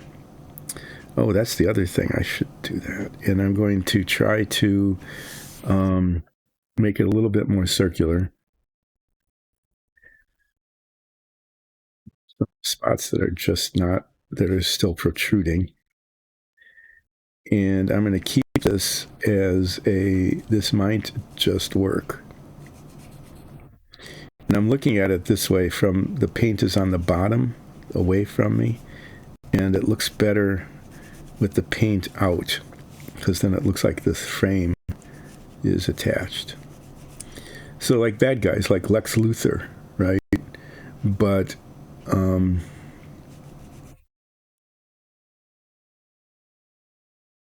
I think,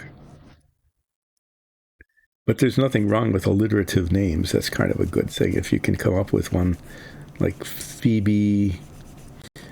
Hope to see you again later this week. Good luck and drive carefully.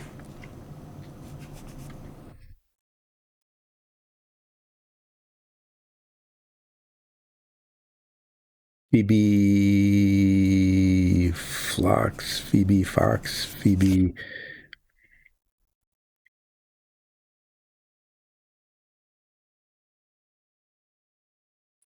You know, I'm really bad at names. I mean, seriously bad.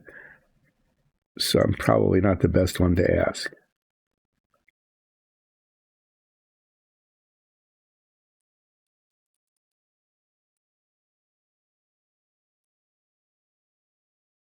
So here's a thought.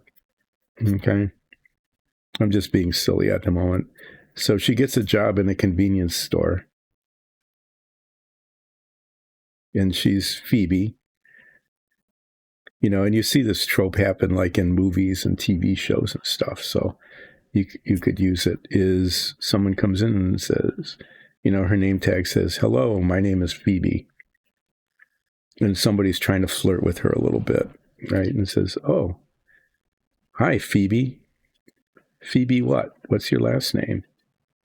And then she goes, "I didn't come up with a last name." And she looks around, and so she looks around and ends up just picking the name off of a box or a sign or something. Just a product name. If that would work or not, I don't know. Just, it's a thought though. Phoebe Plux.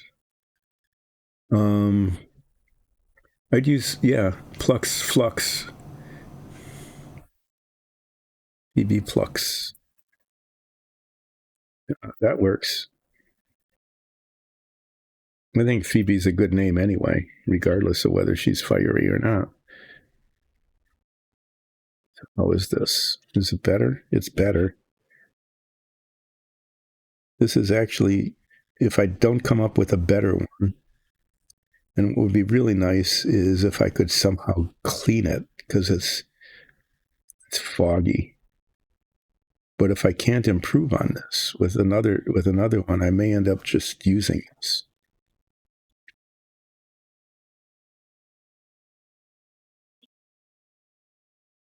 There's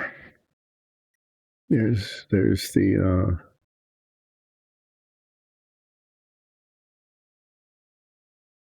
and the whole door looks better with the window at the frame. I'm going to set this aside. Oh. You didn't see that. I'm reaching over, and whenever I reach over something, there's a 90% chance I will knock it over.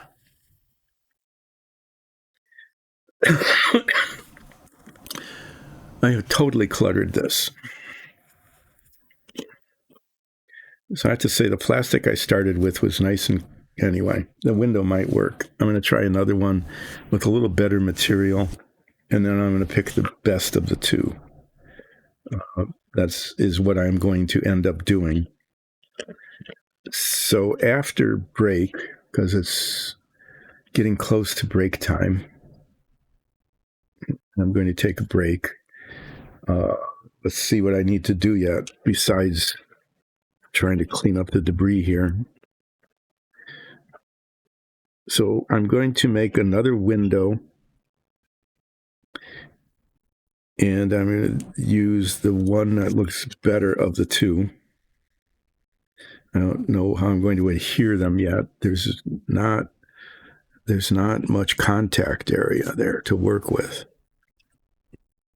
I don't know, I might, it's not under a lot of stress. I might use this stuff. This doesn't hold extremely well. I've tested this before. With this plastic against plastic, and it sort of works. Contact cement works really well, but there isn't enough contact area to work with.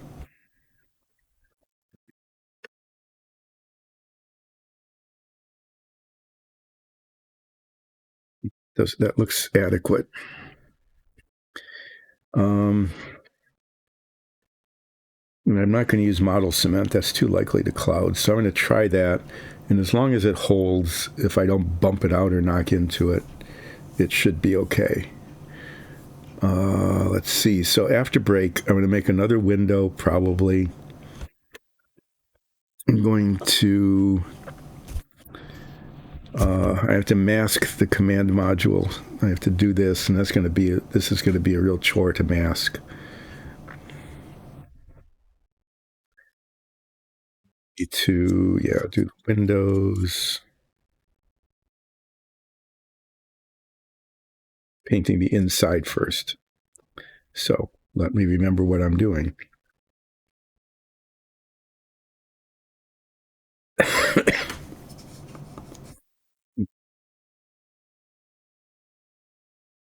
to the rim. I need to fill that in. I'm going to do that right now.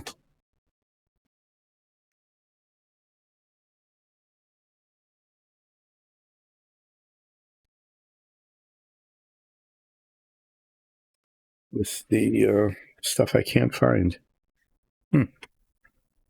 Imagine that.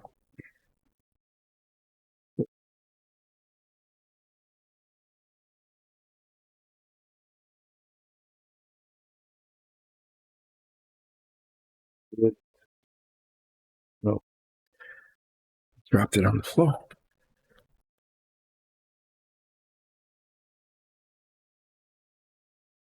Thank goodness there's floors. If I didn't have such a thing as floors, all of this stuff that I keep dropping would be floating off into the void somewhere. Okay. I'm just using this spackle. I've described this before. It leaves a different surface texture, but it does fill the gap. And that's the most important thing. Some of this is that it's more important to not have a hole there than it is to have a perfectly compatible surface texture.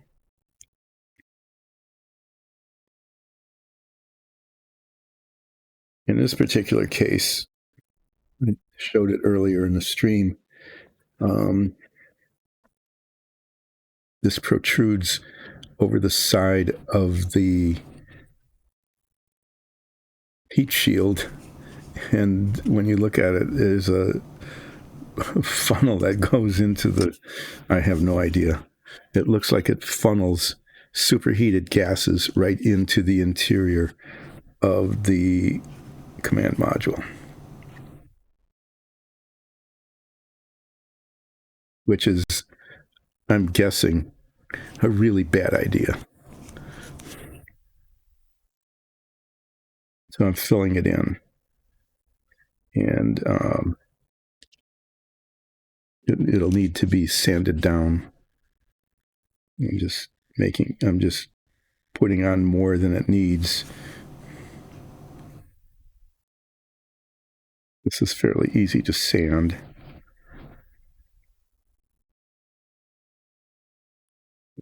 To extend above.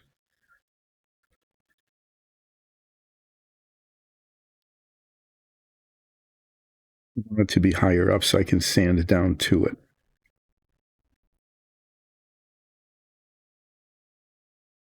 Clean that up later. Clean it up. I'm going, what? This is a gigantic tube. It's this big. And I just squeezed some stuff out of it. And oh my. What is happening today? There it is. Why did I've never put it over there. Set it down on the side where I never set anything. Okay. I'm putting too much on here intentionally, so I can sand it down to the contours I want rather than ending up having an opening that needs to be filled in yet even more.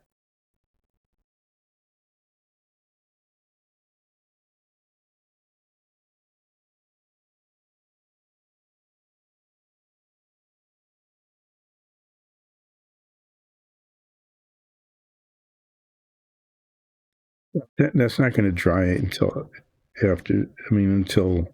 Wednesday. I can still mask a fair amount of this. I'm not going to waste time not doing that. I can mask. I'm painting the inside first, right? So I'm going to mask on the outside all of these openings. And here.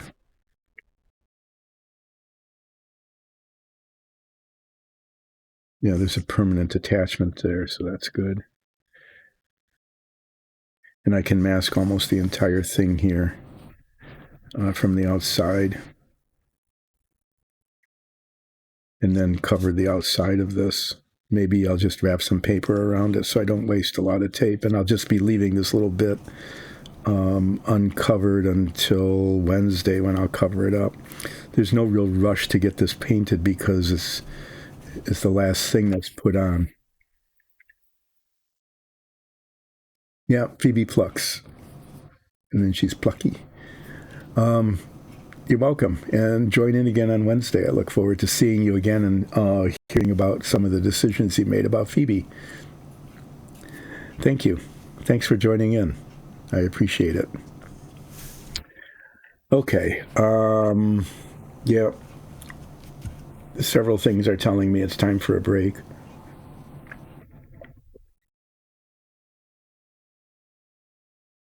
So after break, I'm going to make another window.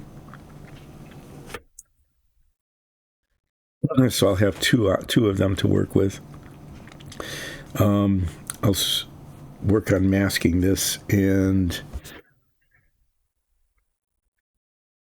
maybe I'll start painting this. This is the parachute bit, the parachute holder. The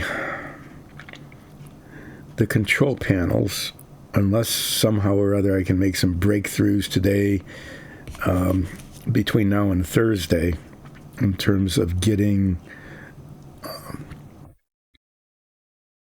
paper to attach based on pictures of control panels. Unless I can make a breakthrough, I may end up starting on Friday working on something else, because this whole thing is going to be dependent on getting those control panels looking like control panels and not just pieces of plastic. Painting this will only take like a half of a session. So just to give you a heads up, this command module is getting really close to being finished, but it can't be finished until I figure out what to do with the control panels. So that will wait till when I get back.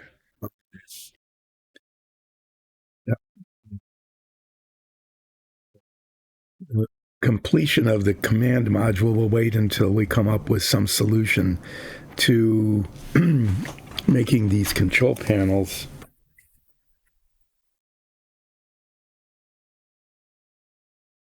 look like that. And it doesn't have to be perfect. It just needs to be pretty nice.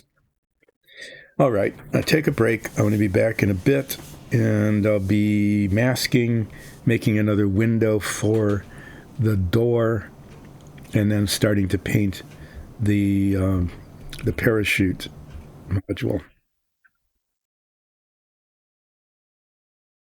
These are ready to be spray painted. Yep, becoming incoherent. Time to take a break. See you in roughly half an hour.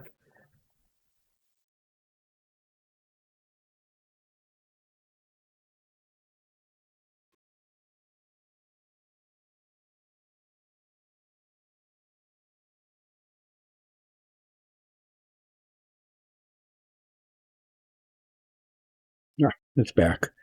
Well, what I didn't do is I didn't clean up after the first part of the stream. I'm going to do that. Be right back. And what I also didn't do was get some better plastic.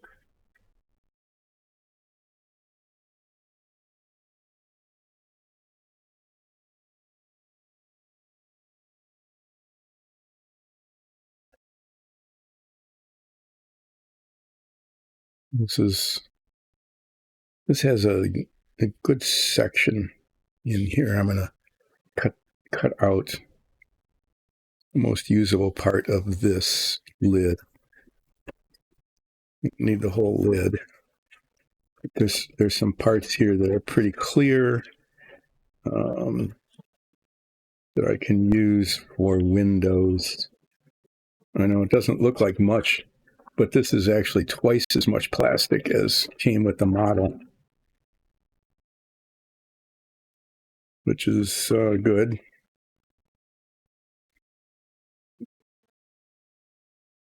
why I'm not using plastic that came with the model, because there just wasn't very much of it. All right. Other than totally cluttering up my work surface so I can hardly work, what I was going to do was mask this, except for the part that is covered in a huge glob of filler that I need to sand down. And I was going to maybe start painting this. And it was going to make a second test window for the door. And I'm going to start with that.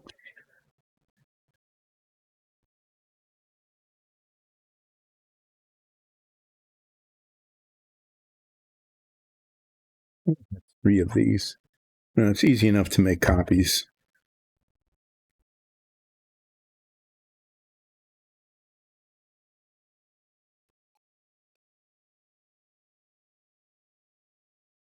Yeah. Select a section of this plastic.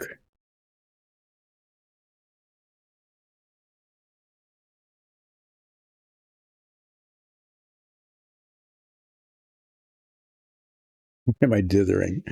I don't know.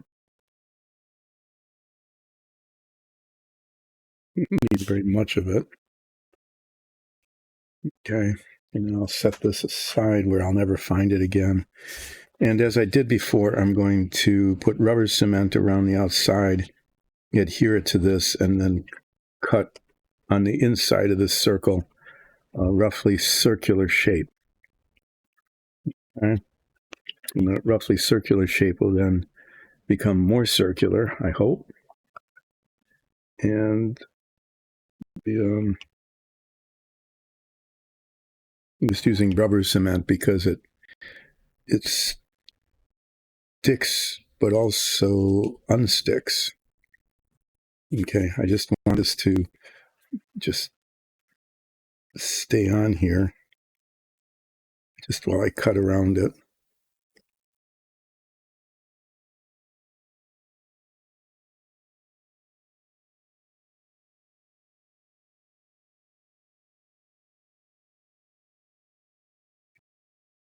So the first one came out pretty well. I'm hoping I can actually improve on that. That's what this is about, is attempting to improve on it. There's a little dimple there that I want to avoid, so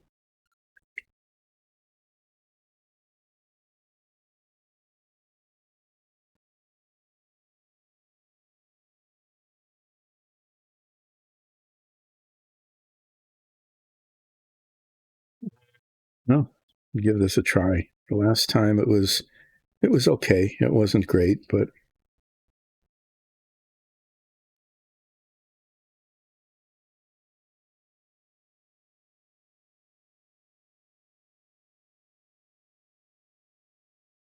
what happened was that the plastic started shifting around as I was cutting it.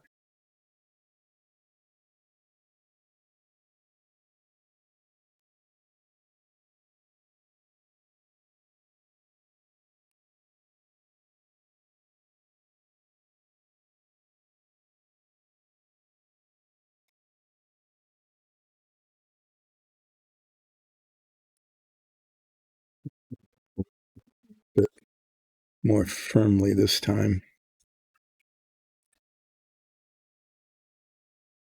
Yeah, well, it didn't work. The same thing happened. It shifted in exactly the same way that it did last time.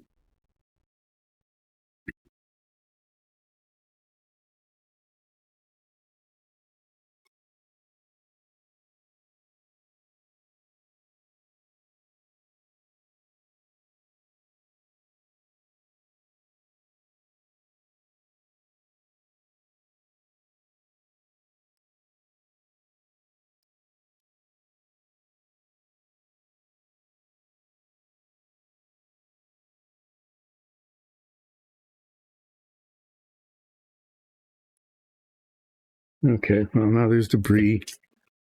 There is a somewhat circular piece. No, this is not good. This is very not circular. This might have as we say, a huge failure.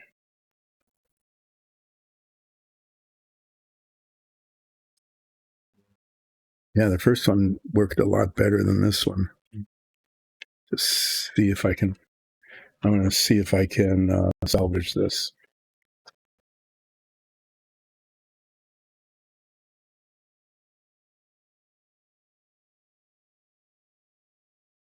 And if I do, it might be too small to use.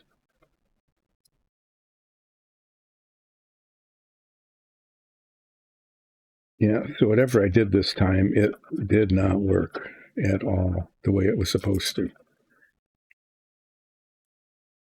This isn't, I'm not sure this even.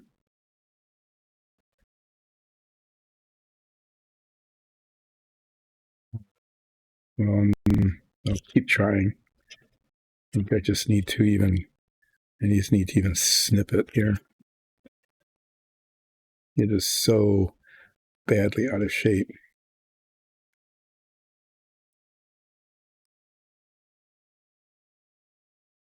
And as I said, that may have ended up being too small. We'll finish shaping this, and then I'll pull the door out and put this over the window and take a look.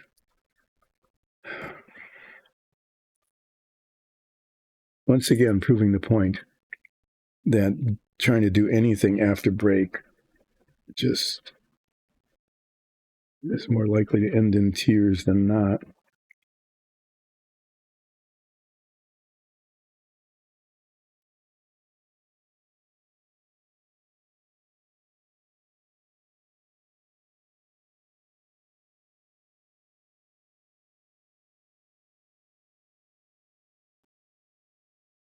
I don't think that's salvageable. I'm not even going to try.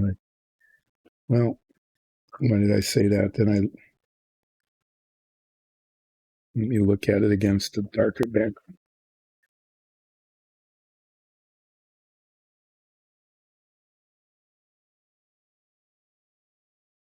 No, it's just not good. It's not good at all. Got one more circle somewhere if I can find it. I'm pretty sure I had 3, but that just did not go very well. It went very poorly.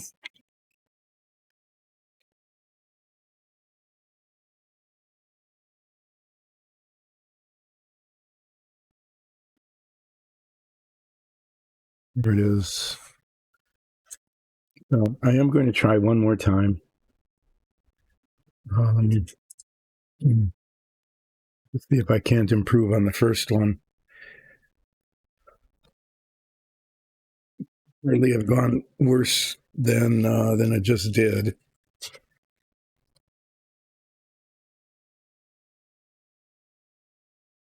And even though that technique was a fail, I'm going to still try the same thing, the same method.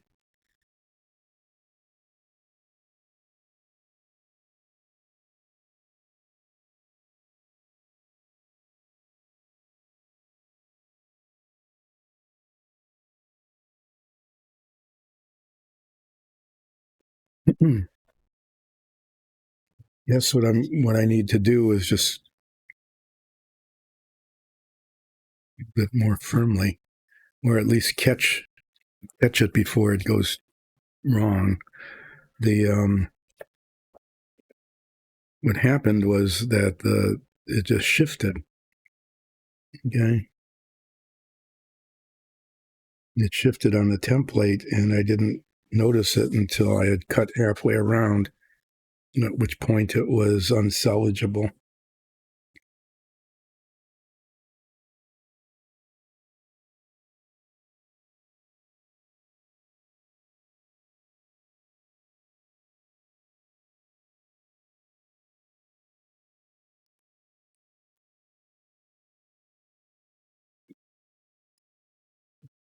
attempt. One more attempt to make a window with a command module.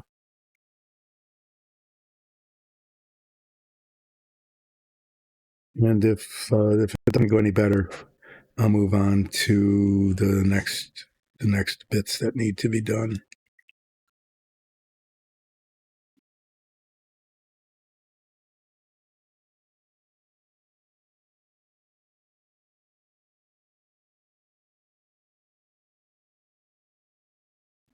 Scissors works any better. Let me try it.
Sliding, but it's slid in the right direction.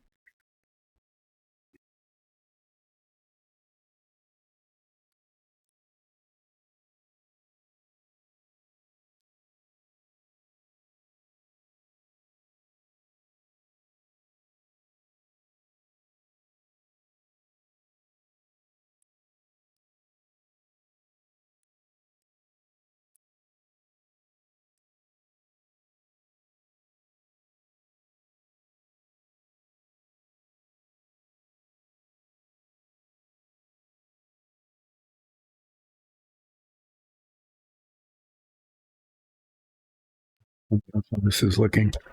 It's hard to tell. I'm going to take it off. I know there's some problems with it. I'm not sure what they are yet.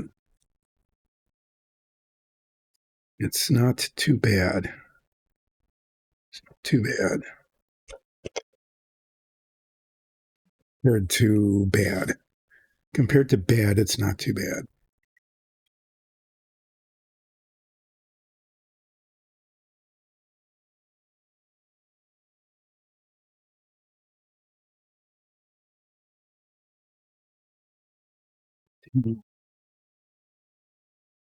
Borders on bad.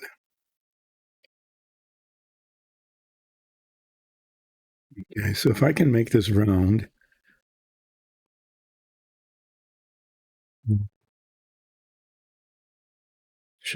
might be able to get somewhere with it.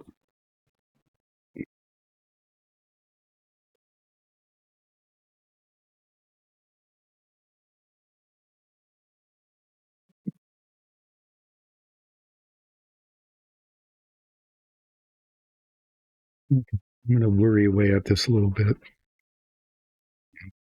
Try to improve its circularity.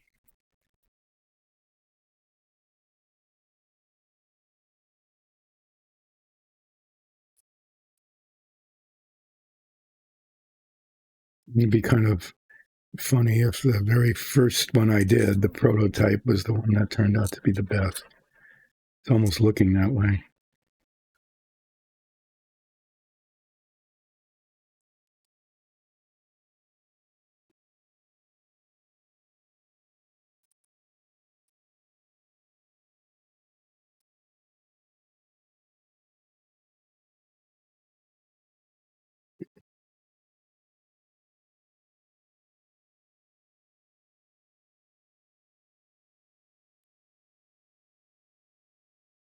This is not looking great. I think I flat spotted one side, and so getting the rest of it, getting it all circular after that is challenging. Now it's ovoid. To tell you that cutting circles in little pieces of little tiny pieces of plastic is a challenge. Well, hi. Oh, the character painting is done, and I'm back to working on the Apollo. And I'm making a tiny little window for the tiny little door on the tiny little command module. And I'll show that to you in a bit because I have to bring it back out to test fit this. So the hatch on the command module has a window in it, and the window is made out of just this thin layer of clear plastic, and the real thing has a brown frame around it. Let me pull it out. Maybe I can knock some things over in the process. Been pretty good at that today. Just throwing things around. So I made one. This actually turned out pretty well. Made one test window.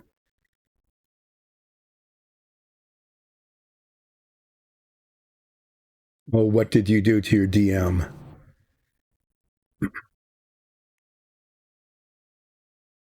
Yeah, abusing DMs. So that the major purpose of Dungeons and Dragons games is for the players to devastate the DM, because the DM usually has a whole session in mind. They might even think that it's going to be scripted, and that they're in control because of their godlike powers. But then their players actually play the game and just mess with them. And so what did you do to your DM?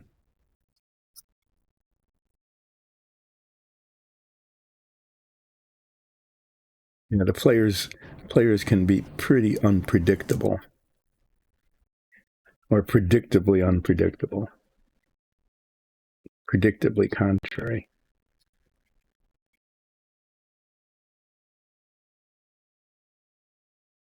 Our DM suffers from players. The DM will just casually say something, like, oh, you're walking along and there's a pond in the window. Why not? Knowing full well that. Then I just drop that. And if I can't find it, it's over. If I can.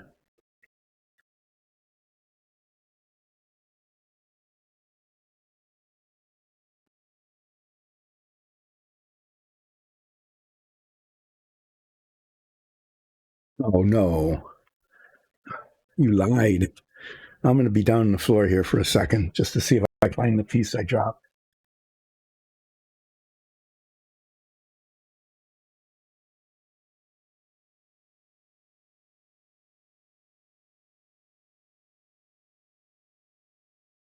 I'm finding other little shards.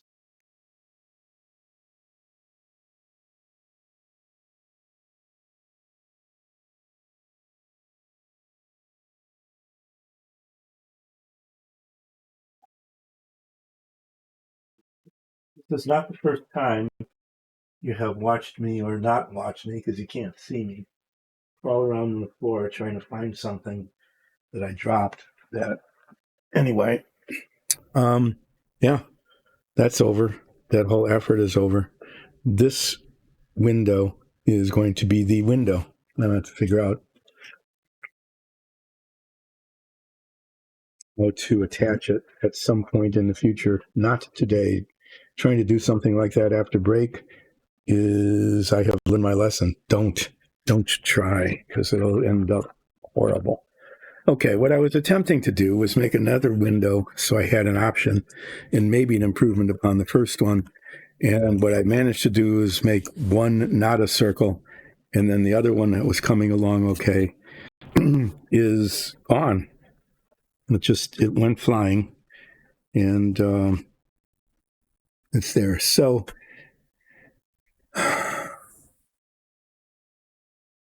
yeah, it was one of those, oh yeah, I'll give you what you want. But you didn't say when. But what were your demands? At least what did you get for not giving them what they wanted? because you made some demands that were met in order to get the information that the NPC wanted that they never got. Did you get something good out of it? I'll be right back. I have to throw this away. I can't believe that. I just okay. Well, at least I have one that's satisfactory. I just need to attach it. Okay, I've got two things to do then. One is to start painting this, and the other is to mask this. Getting this masked isn't really essential at this point. This is one of the last pieces that ever gets.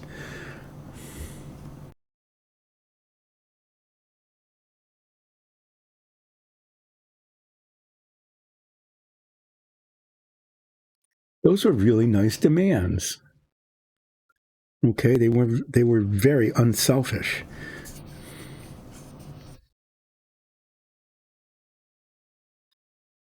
So you had a party member that was unfairly accused of heresy, and you managed to get the charges dropped, and you freed somebody who was captured.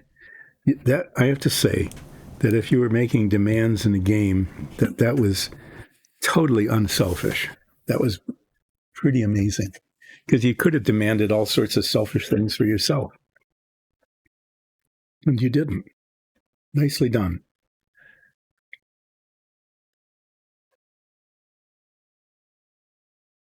I think that's actually pretty admirable.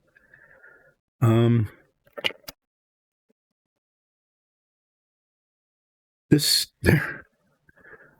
I am really focused today. And I'll show you. So look at the workbench, right? I lost that brush. I couldn't find it because it was sitting right there.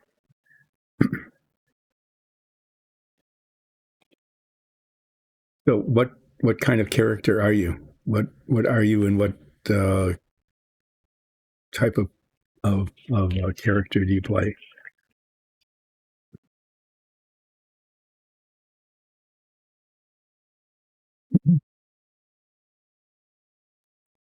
I'm going to do some painting. Just a little. I want to get started on this. Just to get started, I think I can do some painting in a way that will not damage anything.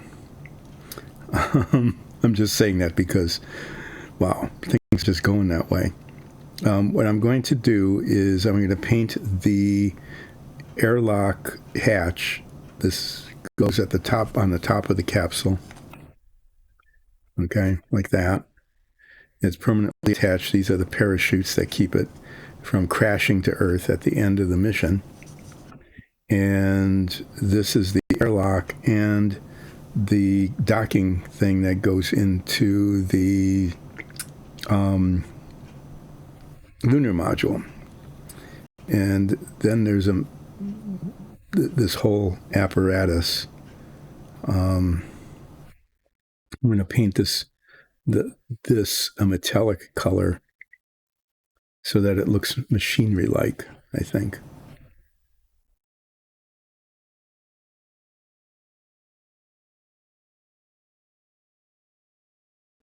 Really is a monk barbarian. Wow. That's pretty good. Do you have a lot of charisma as a barbarian?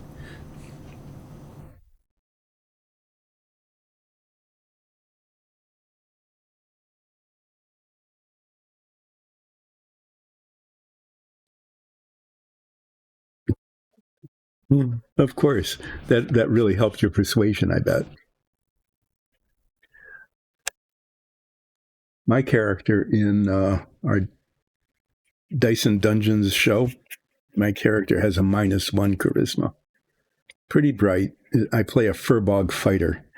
My wisdom's not bad, and my intelligence, of course, strength and constitution are up there because of what I am. Well, you're lucky. Your DM was very generous there, I think, in not requiring you to do a persuasion roll. But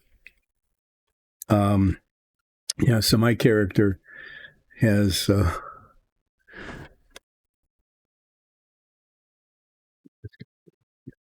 Yeah, that holds without marring things. Oh, I shouldn't do that. I have to paint the inside. There's also an inside to the hatch, and I'm just going to do that. I'm going to use this paint. It's made for airbrushing. It's quite thin and sometimes requires 2 coats. But I think will work in this application. I used it before. Yeah, so my character has like -1 charisma modifier, and I'm just really making a hideous mess on everything today.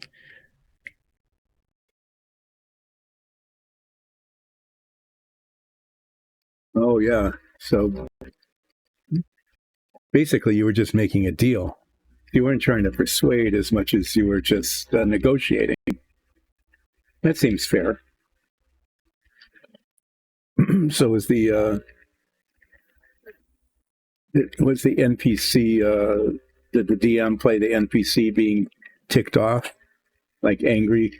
I gave you your demands. Where's my information? Or did they understand that they just did not play their hand very well? I mean, they could have just said, "Yep, you got me. Well done. Well played." That's the way it should have gone anyway.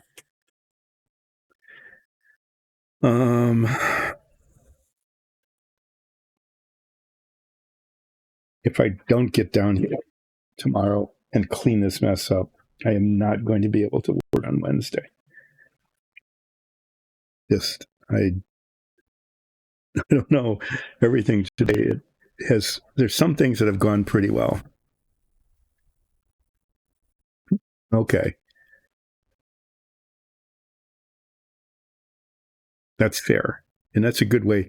That's kind of a good way to end the session is you got what you needed and they didn't, and you don't know what's going to happen. Have some suspense.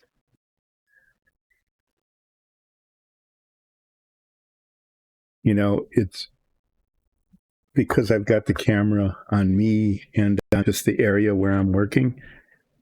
You don't get to see the hideous confusion and mess that I've built up around me. I mean, it really is horrible. I it what can I say?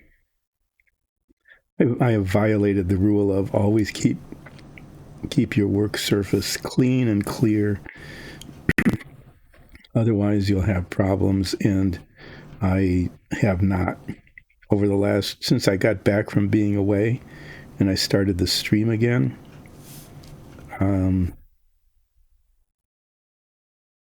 It's not. It's an arithmetic progression. At least it's not logarithmic, right? It's not an exponential increase in the amount of chaos around me. It's just a linear increase. But nonetheless, it's significant. It really is almost unworkable here. So and I don't want to spend an entire stream just cleaning up, unless I move the camera way up or do something else. And you won't be able to see what I'm doing because I'll be moving stuff off the workbench into other places, throwing things away, that kind of thing. But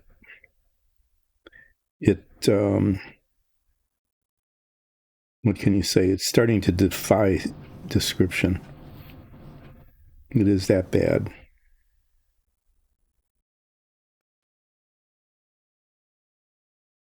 So I made a window for the door.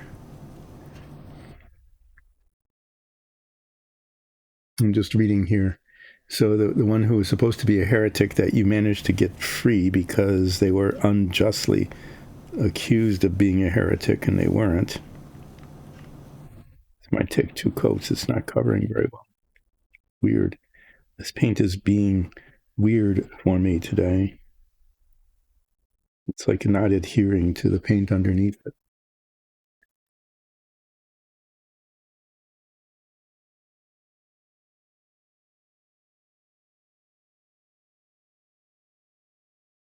But one of the players is having a minor feud with your cleric.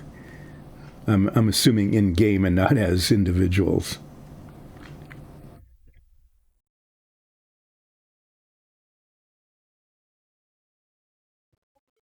Okay. So your group. Oh, there's nothing more important than break up.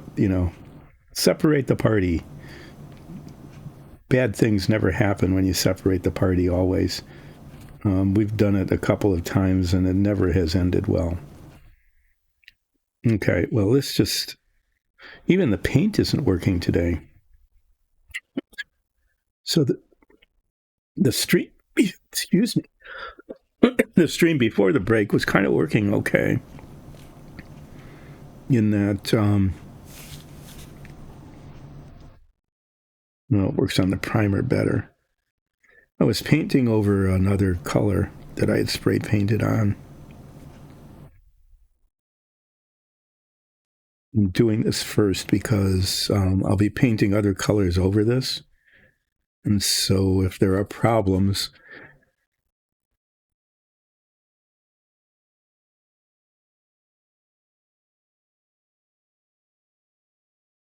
okay, you made the deal with, okay, but you don't know how the guy is going to react to your subterfuge. You're being totally honest, but not at the same time. That was well played.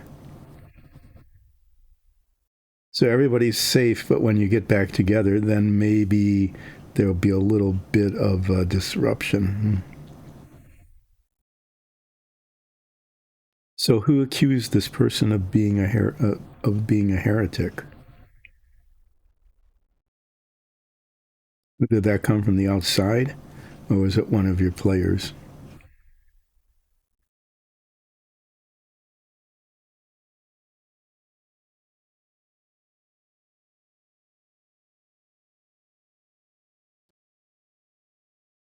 Oh, okay. Well, making a deal with someone who's in second command of the Inquisition and then going, ha ha, fooled you. I mean, not that you would say that, but okay, well, good luck. But you just did, okay, you made a deal to release somebody from being accused as being a heretic, which an inquisitor would do that sort of thing. They do have to keep their end of the deal. That's only fair. And being a cleric, I'm sure that they are lawful, probably. If not lawful good, at least lawful, so that they are consistent and predictable.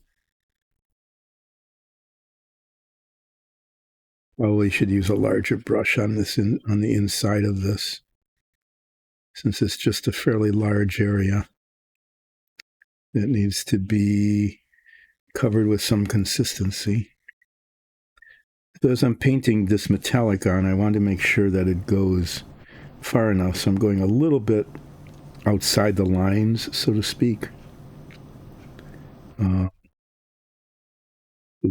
Paint the next color I'll be painting up to and maybe slightly over it. I don't want to have to go back and do little tiny bits of touch up with the metallic paint necessarily or unnecessarily.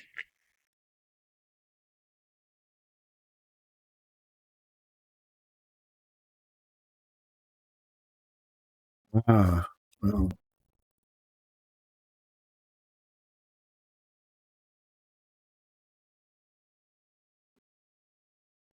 It sounds like it made it complicated.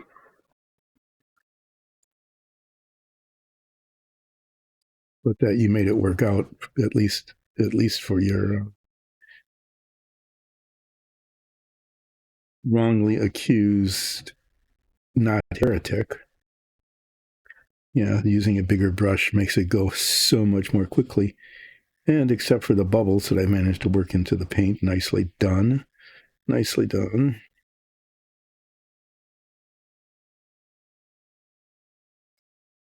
So this is the same color I used for the airlock and hatch on the lunar module, at least as I remember it. And so it makes sense that the two airlock and hatches would match. This is designed so when one replicates the Apollo mission with the model, this actually fits into the lunar module. And I'm not sure the connection's very good, but at least it makes it look like the command module and the lunar module are linked, like they would have been in the mission.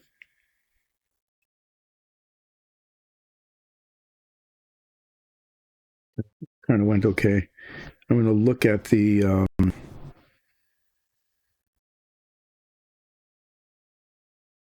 inside and see if it needs more paint.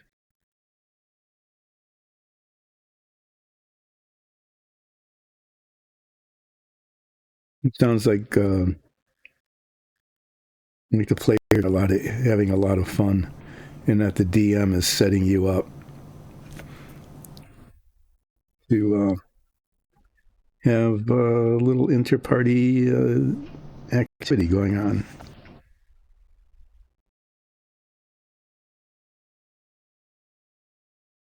It sounds like that game is going really well. So speaking of Dungeons and Dragons, I want to invite everybody to check out our D&D show. Dice and Dungeons puts on a D&D show that streams on Sundays at 2. Well, it's good to have, especially, you don't want it as players, because then you can mess up your whole game, but you do want it as characters in the game. A nice distraction from, having a common enemy.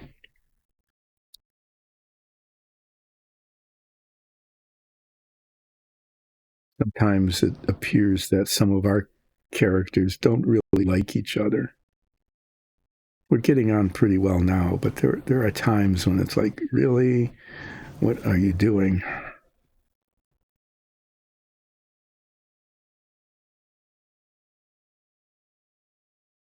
Okay, now I'm going to put this on here as I painted the inside. And this rim down here, I'm going to be painting the metallic as well, because it's supposed to be, well, it's metal because it's holding the parachutes. And I suppose I could paint it that kind of grayish green that we've been using for primed metal. But I'm going to act as though it is some sort of aluminum alloy holding the parachutes. I have a schematic of what's supposed to be on here. What each of these components in the real thing would have been. They're not very well portrayed here in the model, but it makes sense that the parachutes would be, contained in a pretty sturdy metallic container. There's just a lot of detail here that's confusing, that doesn't really match the schematic that I have. And so I'm going to, sometimes with a minifig, I found that if there's a lot of detail of armor and things like that, different textures, like an undershirt or something, and belts and pouches and things, that sometimes where the detail is doesn't even become clear until the painting starts.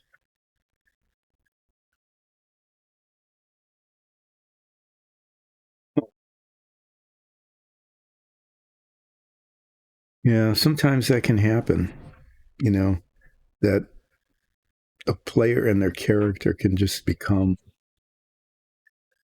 too enmeshed. That almost happened in our campaign not too long ago, where my character, that me in real life as a player, got really kind of confused by what happened in game. The character did something, and it was in combat, and it was a surprise attack, and it was totally unexpected. I didn't know the result. I didn't know what the result was going to be, and it was not what I expected. And so afterwards, I was, when we took a break, I was pushing the DM. I said, "What happened? I have no clue what happened with my character." And she thought that I was upset as an individual when I was pretty much just confused as a player. So I appreciate the fact that, just like your character, you're also trying to do kind things. That's really cool. So hopefully that will be resolved. Okay, well, this part was easy to do. It was pretty hard to mess up. The paint is not behaving very well. It is not staying consistent in its color and consistency.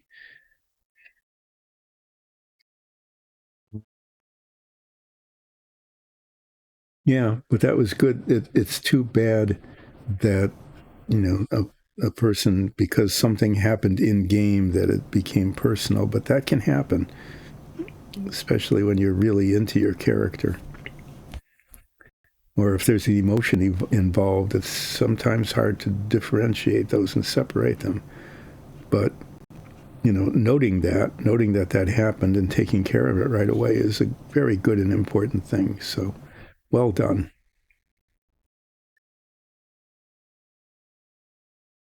Um, yeah, so this is now aluminumly light painted.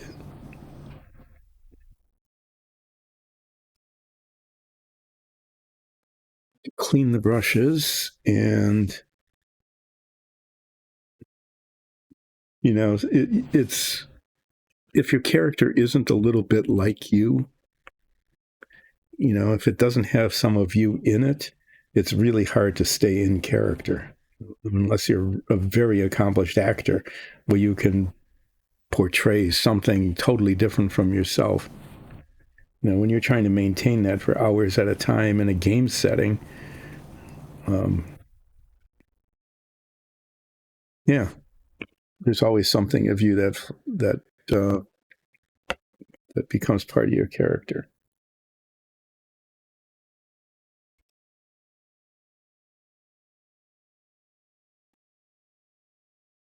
Maybe that explains why one of my favorite characters was a dwarf ghost pirate bard.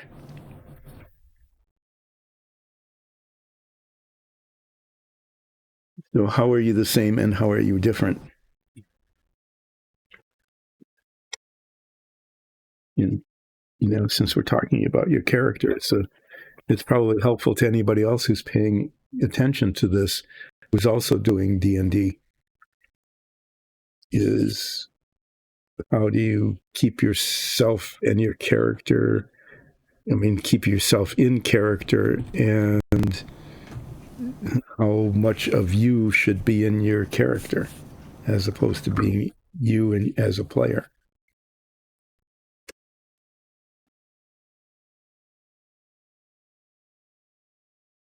Quiet, and I'm guessing that you're not quiet.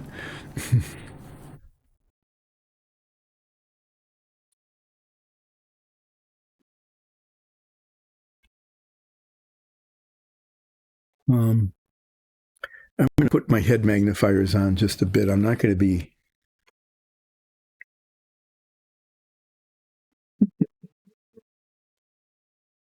Okay. Well, being okay. So you're keeping the perceptive part, but maybe not so much in terms of quiet. You have to force yourself that way. I am just using these so I can try to see what it is that the model maker was trying to do.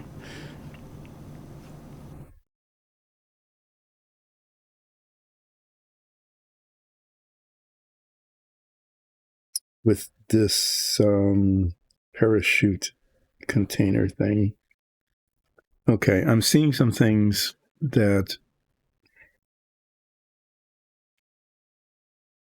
the space between some parachutes here that I'm going to be painting metallic, and I might end up painting over this, but to me it looks as though the parachutes are on either side of this, and the metal containment device or support for them shows underneath, at least there. Painted this, and I can change my mind later, but it tells me where it is anyway and what I think it is at the moment.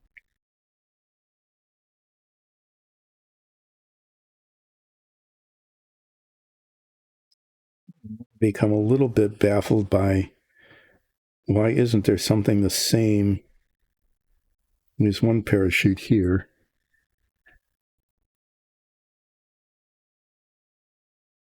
And one parachute here, and there's a separation between these two, but then here, instead of an indentation in the same sort of place, it's raised up. I don't get it.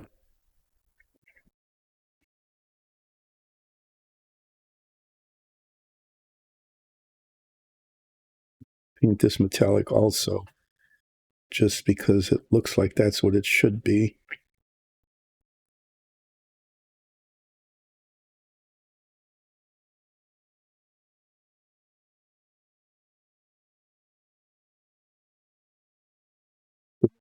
The shrouds that cover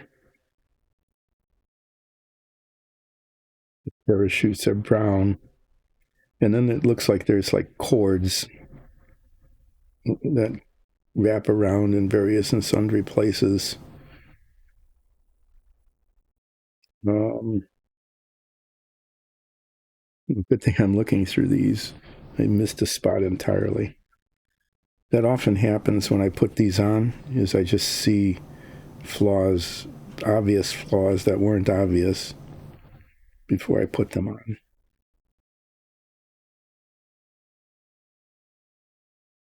But being quiet and perceptive in game is that's a good thing to do. I'm just painting some of these things metallic since I've got it out that look like they should be part of the support structure. And then there's this whole area here that's filled with like drogue chute mortars, parachute shroud lines. I'm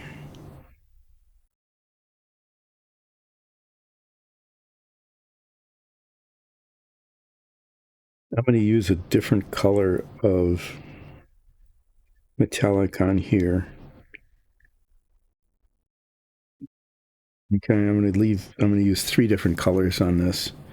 I'm going to make the background kind of light, a lighter aluminum, and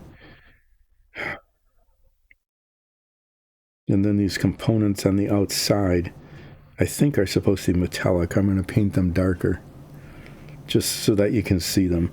And then the parachutes will be one kind of brown, one color of brown.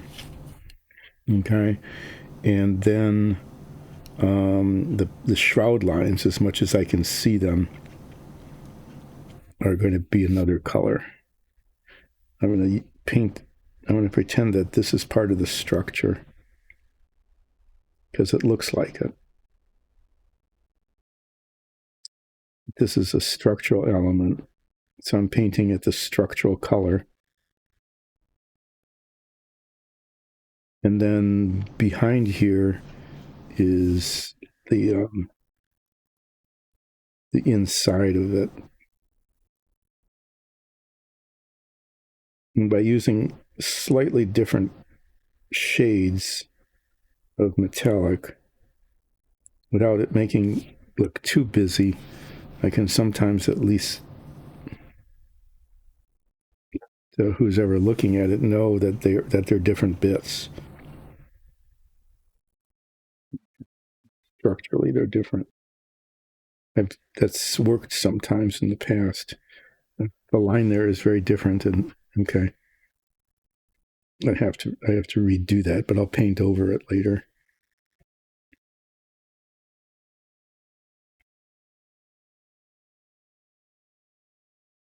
Just to look like silly busy. And I also want it to make it look like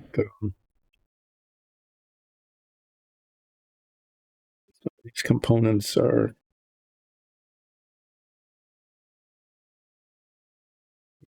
Some of these are explosives mortars. I might paint those red or dark red. They're just little bits like that here. But I believe that's supposed to be a mortar that releases the parachutes.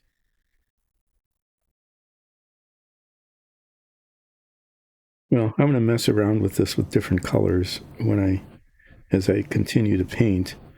I'm going to get the big parts in. I'm going to get these parts in. I'm going to just paint the parachutes pretty much just brown. And then some of these things like this, where it looks like there's shroud lines, I might paint a darker brown. It looks like a mortar.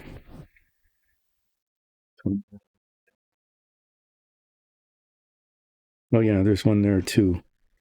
Okay, so each one of them has like a mortar to, they call them that. Okay, good. Thanks for joining in. If I'm done by the time you're done, maybe you can check back on Wednesday. So these things look like the mortars. I'm going to paint those red, a dark red if I can find it. I'm going to paint the shroud lines. Maybe a slightly lighter color than the rest. It's hard to do anything with this, not knowing quite what they have in mind. These parachutes are very nicely packed in here, each one slightly differently. The real parachutes are orange and white, but apparently there's a covering over them on the inside of this, like a parachute pack, basically. So you might have a parachute that you use that's orange and white, but they'd be in a brown pack. And the painting instructions very clearly say use brown.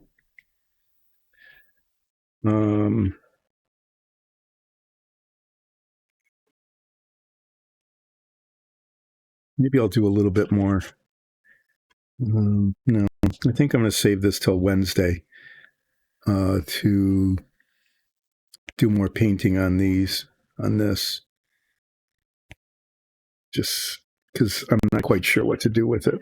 I'm going to use the rest of the stream here to do some masking. I think that's a kind of a low risk thing to do. If it goes poorly, I can pull the masking tape off.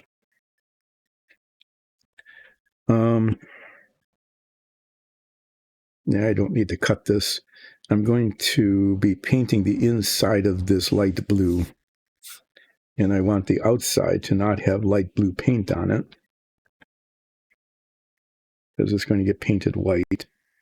So I'm going to put the tape on the edge here, and it's not sticking, great. And I'm wrapping the tape around, but I want this to not be,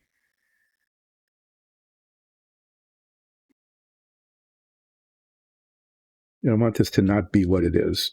I want it to not be the way it is right now. Okay, I want it to be, I don't want it to overlap the edge that much.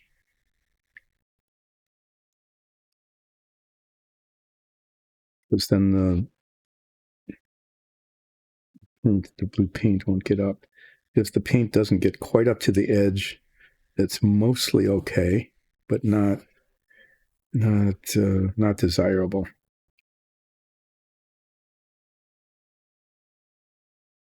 You know,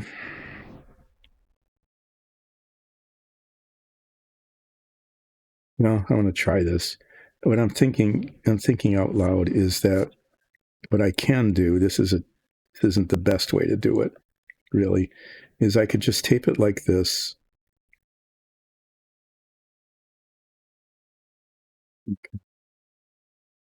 Just fold the tape over a little bit, and then I can, oh, that worked all right. Yeah, that worked better. Because I kind of can, yeah, I'm just going to do that. Little smaller pieces and go around it.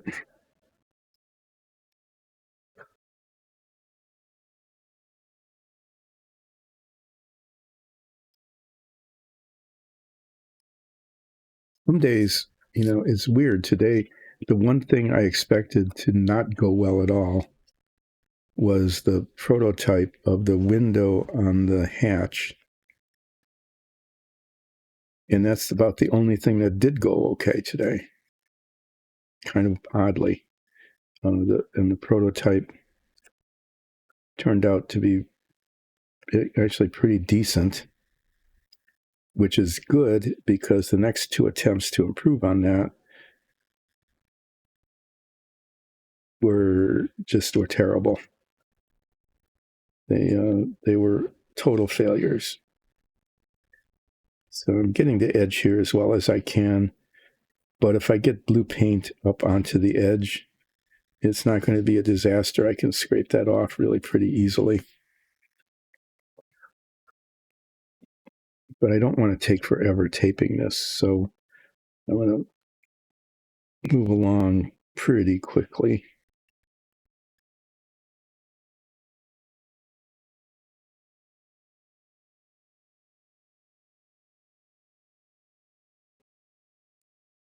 And I shouldn't have to worry about the edge because the edge actually is supposed to fit inside the heat shield, but it doesn't. It extends outside the edge of the heat shield, which means that it becomes visible when it shouldn't be. Just one of the annoyances of this model.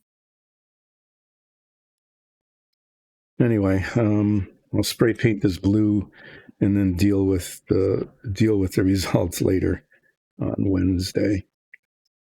Because if I can get this painted to either later today or tomorrow, then I can move along to masking it to paint the outside. And then at least this component of it will be pretty much done, and then I can work at installing the windows. Yeah, windows. These are easier than before because you can't see the inside or the rim of them. So I just need to cut them roughly to shape, and there's nice flat surfaces, and get them to adhere.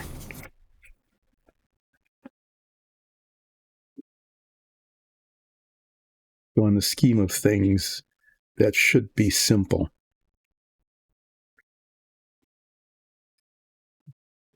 Out.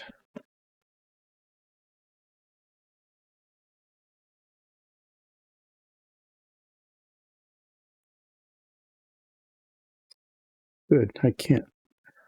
Okay. I just started moving too fast. I had a success and then just stopped focusing there for a minute.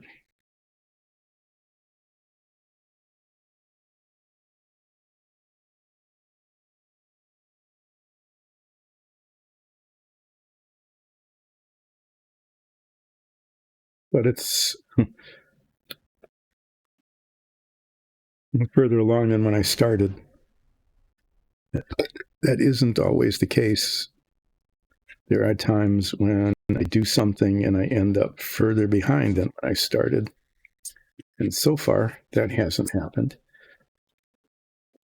I'm not taping the part that I filled. That has to be sanded down and then taped. And if I want to get this painted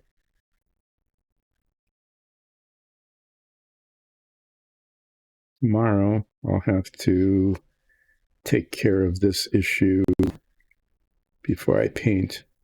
Right. So you won't see me sanding that down.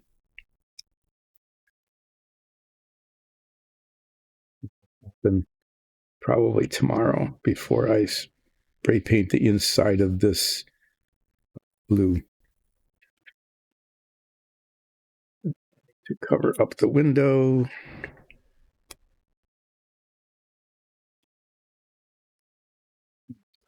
this window. I don't want blue paint getting all over the outside of this through the opening.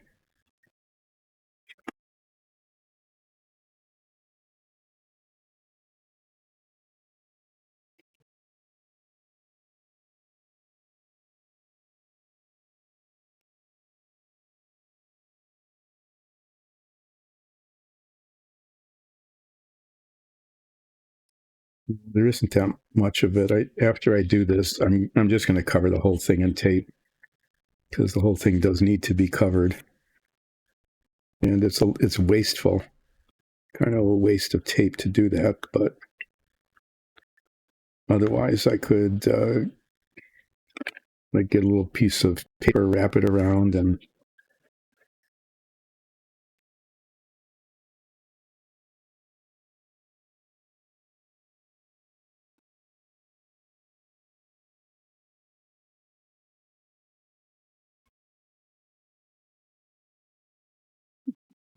tape it down with cheap tape. But I'm going to do that. I'm going to just use the expensive tape and cover it.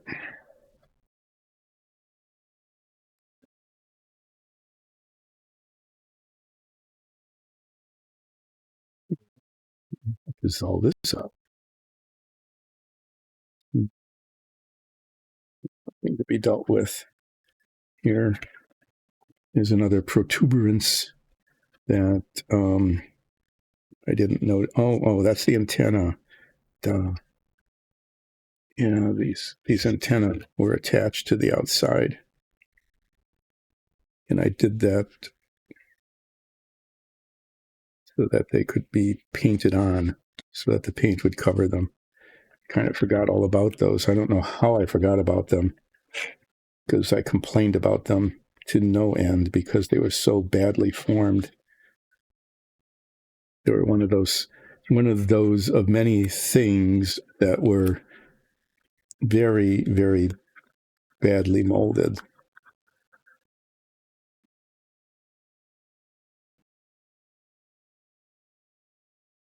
And you're noticing me being incautious here. Just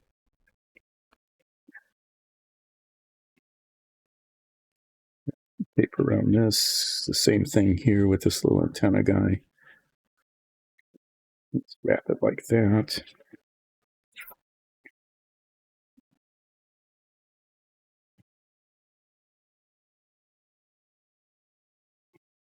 And you'd probably say, well, if you're painting the inside of this, why all of this?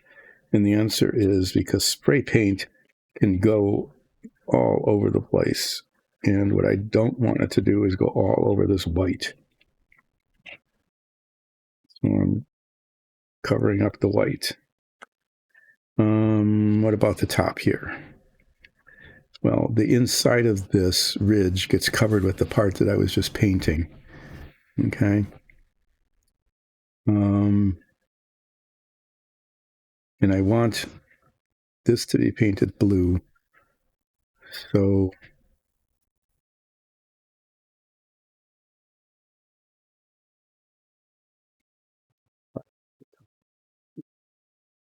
I want to see how this fits. Yeah, the whole inside of that ring needs to be painted blue. And do it this way. If paint gets into this, that's not that bad, but I don't want it on the surface, so I'm going to tape it this way. This part up here needs to stay white.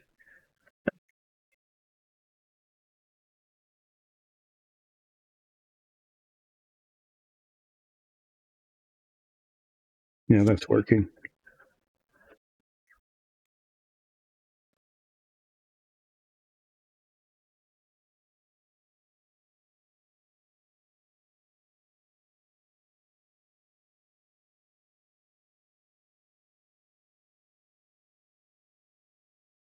I'll have this taped except for the part where I did some filling of the place that funneled hot gases from reentry into the command module.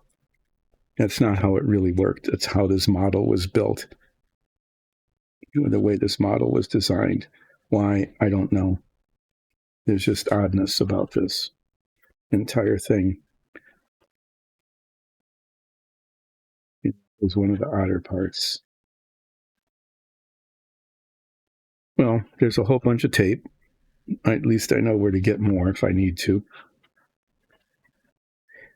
And if you want to help buy tape, you can go to patreon.com/diceanddungeons, patreon.com/diceanddungeons, become a patron, and your patron gift will go to helping buy more tape. Okay, more tape. But also, it gives you access to exclusive content. And what is that exclusive content, you might ask? Go ahead and ask, because I'll tell you. What you get is access to our DM's notes, session notes. Those are getting posted periodically. From the beginning on, okay? Get what the DM was planning and a little bit of a description of how those plans went awry, because once the players got hold of the game, it changed, okay? That's one thing you can get. The other thing you can get is access to our improv warm-ups before every show in order to get ourselves going and, be less sleepy or whatever.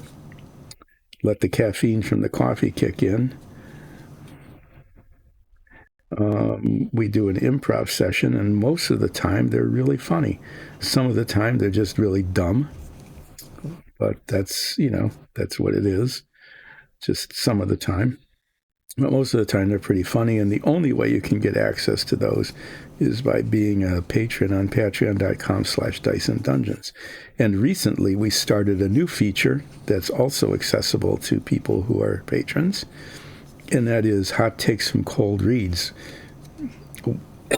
One of our party asks a generative AI program, one of the free ones, because we're not going to pay for it, to do something for us, like write an epic poem about the characters of Dice and Dungeons, or give us a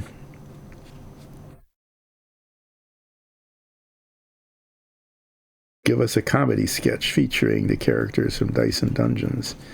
And we ask it things like that. Help us plan a heist, that kind of thing. And then we do a cold read, which means that only the person who issued the prompt has seen it before, and most of us don't. And we do like MST 3000 style commentary on just how, well, you have to see it. Most of the time,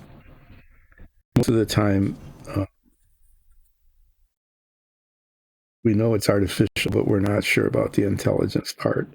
We'll just put it that way. I have to say that there has only been once since we started doing that the results came back and we said, that's not awful. That's the best that we've gotten out of so far. So, yeah, the hot takes with cold reads, and then our commentary is usually pretty, it's pretty interesting. Just an interesting exercise. And if you go to patreon.com/diceanddungeons and become a patron, you have access to those and can,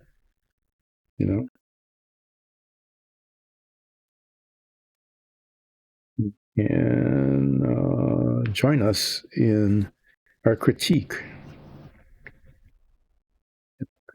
of the results that AI produce. Sometimes it does bizarre things. I mean, just really weird stuff. You just go, how did it come up with that? Why? What do they call them? Hallucinations? Yeah, well, we have experienced those. It's very odd. You might say, what was it thinking, knowing that it doesn't think? But it has made up some things. And what's interesting about it is that when it makes something up, the thing it made up becomes part of its database. And what we're finding is that it takes itself more seriously than it takes reality seriously. So you've heard about that and read about that, but if you become a patron at patreon.com/DysonDungeons and check out Hot Takes from Cold Reads, you'll see that actually happened in, it's a safe way. It's just sort of, comedic in a way. It has no real impact, but you'll be able to see in that process how AI makes stuff up and then persists in believing its own creation.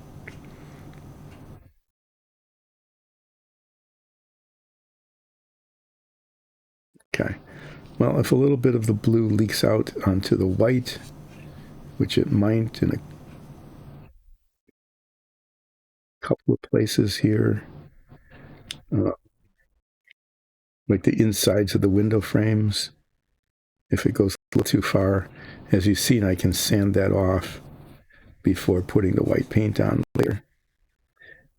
Oh, geez. Okay, well, what I managed to do while I was doing this, I don't know if you can see that. See that there?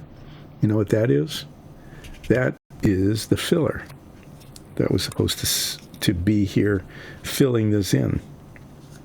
And clearly, that didn't work. It didn't adhere. And I'm going to try something else. I haven't done this in a while, but I'm going to use this. This doesn't always fill. It's hard to sand this, but I think at least it'll stick.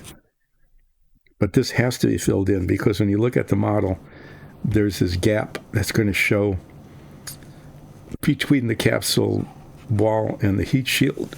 And that's just not good. I mean, absolutely, totally not good to have a gap there because, I mean, it's fine for a model, right? But if this were the real thing, it would actually just funnel hot gases into the capsule. So the problem with this, the reason I don't use it very often, is that it doesn't dry hard enough to sand all the time.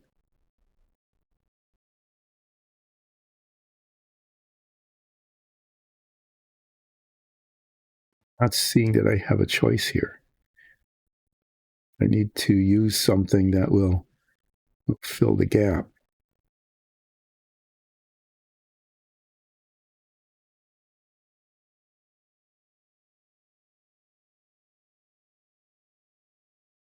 Find out. Oh, that does. I might have to put more than one application in.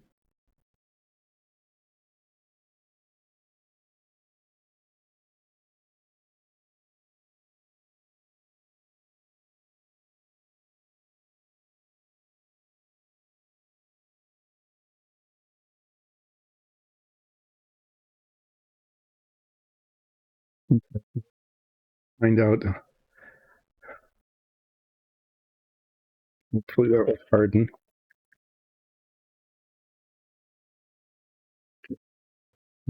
I'm just viewing this saying, and how am I painting this? It's the inside of this is all going to be painted the same light blue color that you might have seen earlier on something.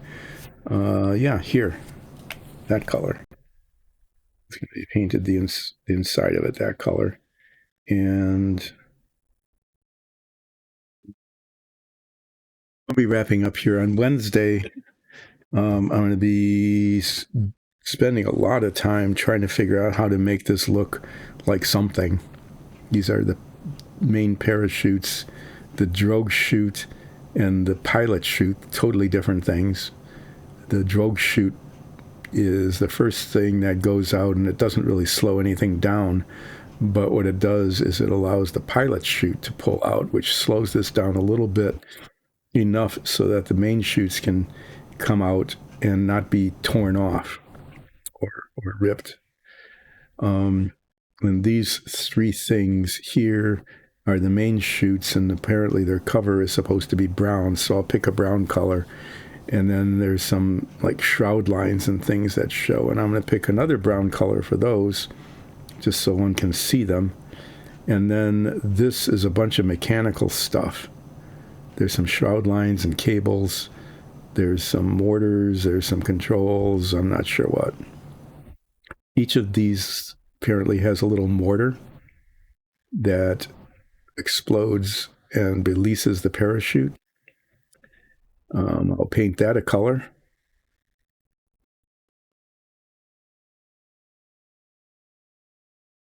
Okay, now I'm seeing something I needed to paint.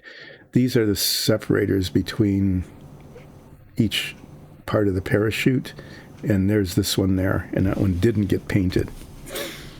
So I'm going to do that now.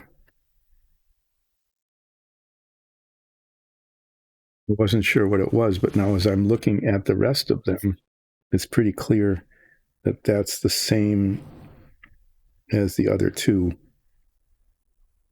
in terms of its location. It just happens to be that there's another gap there.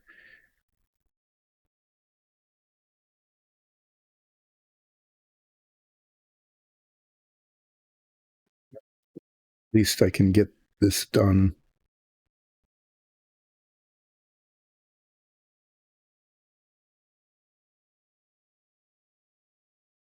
There's some consistency from one parachute to the next.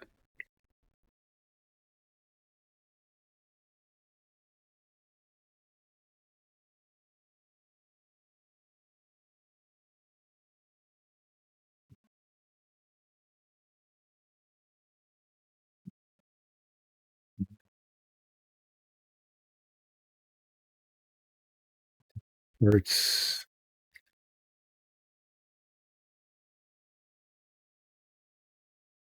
yeah, well, going for historical accuracy here is not possible because the model isn't molded in a historically accurate fashion. But at least I can make it look interesting, and maybe in such a way that you can identify what the parts are supposed to be. And I just got a horrible mess of stuff all over the place. Here we go. These two are going to be painted pearlescent white. And once that's done, these two parts will be finished. That's the very tip nose cone. That gets released fairly early on.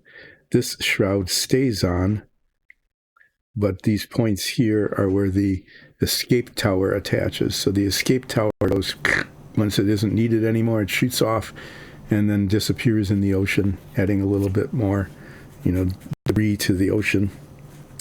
This cone, once it's in orbit, this cone, which protected the nose of it during its ascent, is jettisoned, and then that then reveals the docking module, the docking station, which is right here, so that this is the top of the command module, so that this can turn around and dock with the lunar module, so that the two are connected, and they're connected by this mechanism here.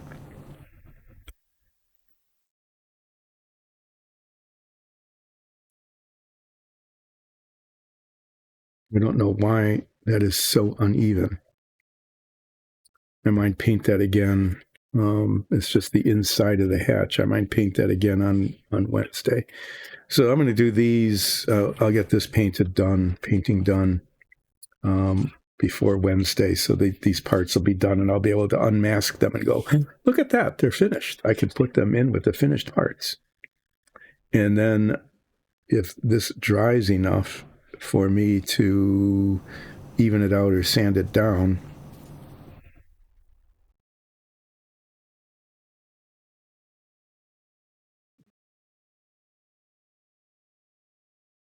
looks like it needs more.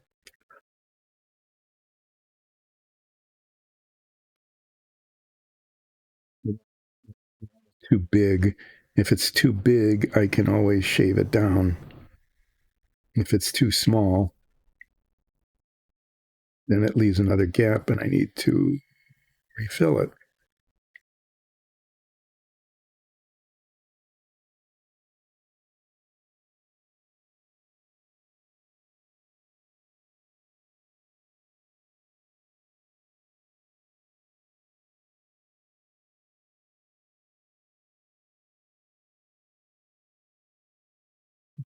See how that goes. I'll check it tomorrow. See. If it doesn't dry quickly enough that I can sand it down and even it off, then I won't paint this until I can. But this is the last bit to go onto the models, so, and I'm not going to be anywhere near ready to install this anytime in the near future. Okay, so on Wednesday, I'm going to be working on the parachute containment device here, trying to make it look like something. Repainting the inside of that so that it's less swirly looking and a little more even. Unmasking these, trying to attach the window on the door, because I have one that looks okay, but I need to adhere it to the door somehow. And that'll be a little bit of a trick. And then if this is already painted, then I'll mask the inside so I can paint the outside. If this isn't set enough to be able to be usable, then I will smooth that off, even it off somehow, and finish masking it and then paint it on Thursday so I can unmask it on Friday and remask it. So that's the plan. That's the plan. And just going to cover these with another paper towel.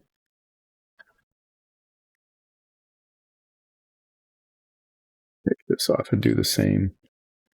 I could put them in the box, I suppose, but they're only going to be here until some of those parts until tomorrow or later today. And what I'm not going to do is I'm not going to show you the mess that has accumulated here, but I might show you the parts that are done.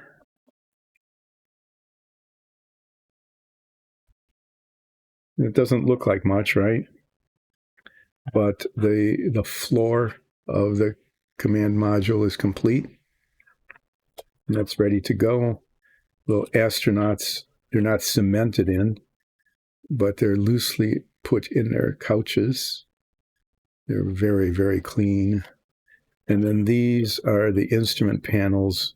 And as I've talked about before, what I'm hoping to do with the instrument panels is do some Photoshop work with some pictures of the actual instrument panel so I can get appliques that I can attach to these to make them look more like the real thing.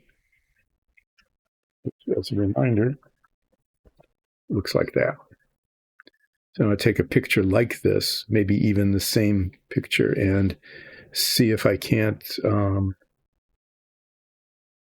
get it into some sort of photo manipulation thing so that I can size it to fit. And then this is the hatch with the window with the frame painted, which looks okay. And I'm going to attempt to adhere that to the door somehow without smudging it. So there's still work to be done. And then Wednesday, if I'm not making any progress with the instrument panels before Friday, I might just set all of this aside while I continue to work on that until I do have some success. Because the instrument panels need to be assembled into the floor of here.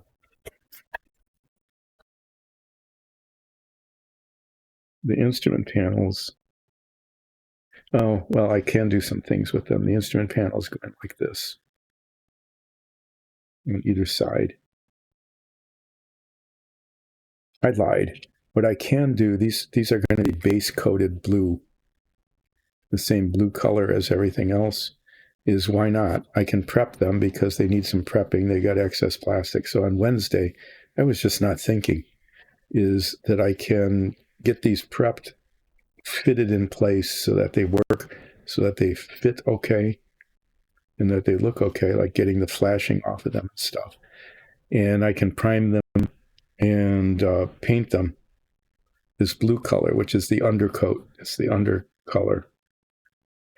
So at least I can get that much done. So on Wednesday, I'm going to prep these so that I can prime them and paint them blue. Yeah. The priming and the painting of blue will be done off screen, but the prepping of them can happen on screen. And I will do that on Wednesday or whenever. Okay, I'm starting to fade pretty badly here. It is time to end this episode of Relaxing. Then there has been painting, so that wasn't a lie. Painting and cementing with Dyson Dungeons. See you again on Wednesday about 10. And please catch our Dungeons and Dragons show. It is an amazing show. Our DM is fantastically talented. Has characters. We're a lot of fun to listen to and watch. Look it up on YouTube. Catch it on YouTube. Look at some old episodes. If you like what you see, catch our show and become a regular participant. Okay. Thank you all. I will see you on Wednesday. Have a good day.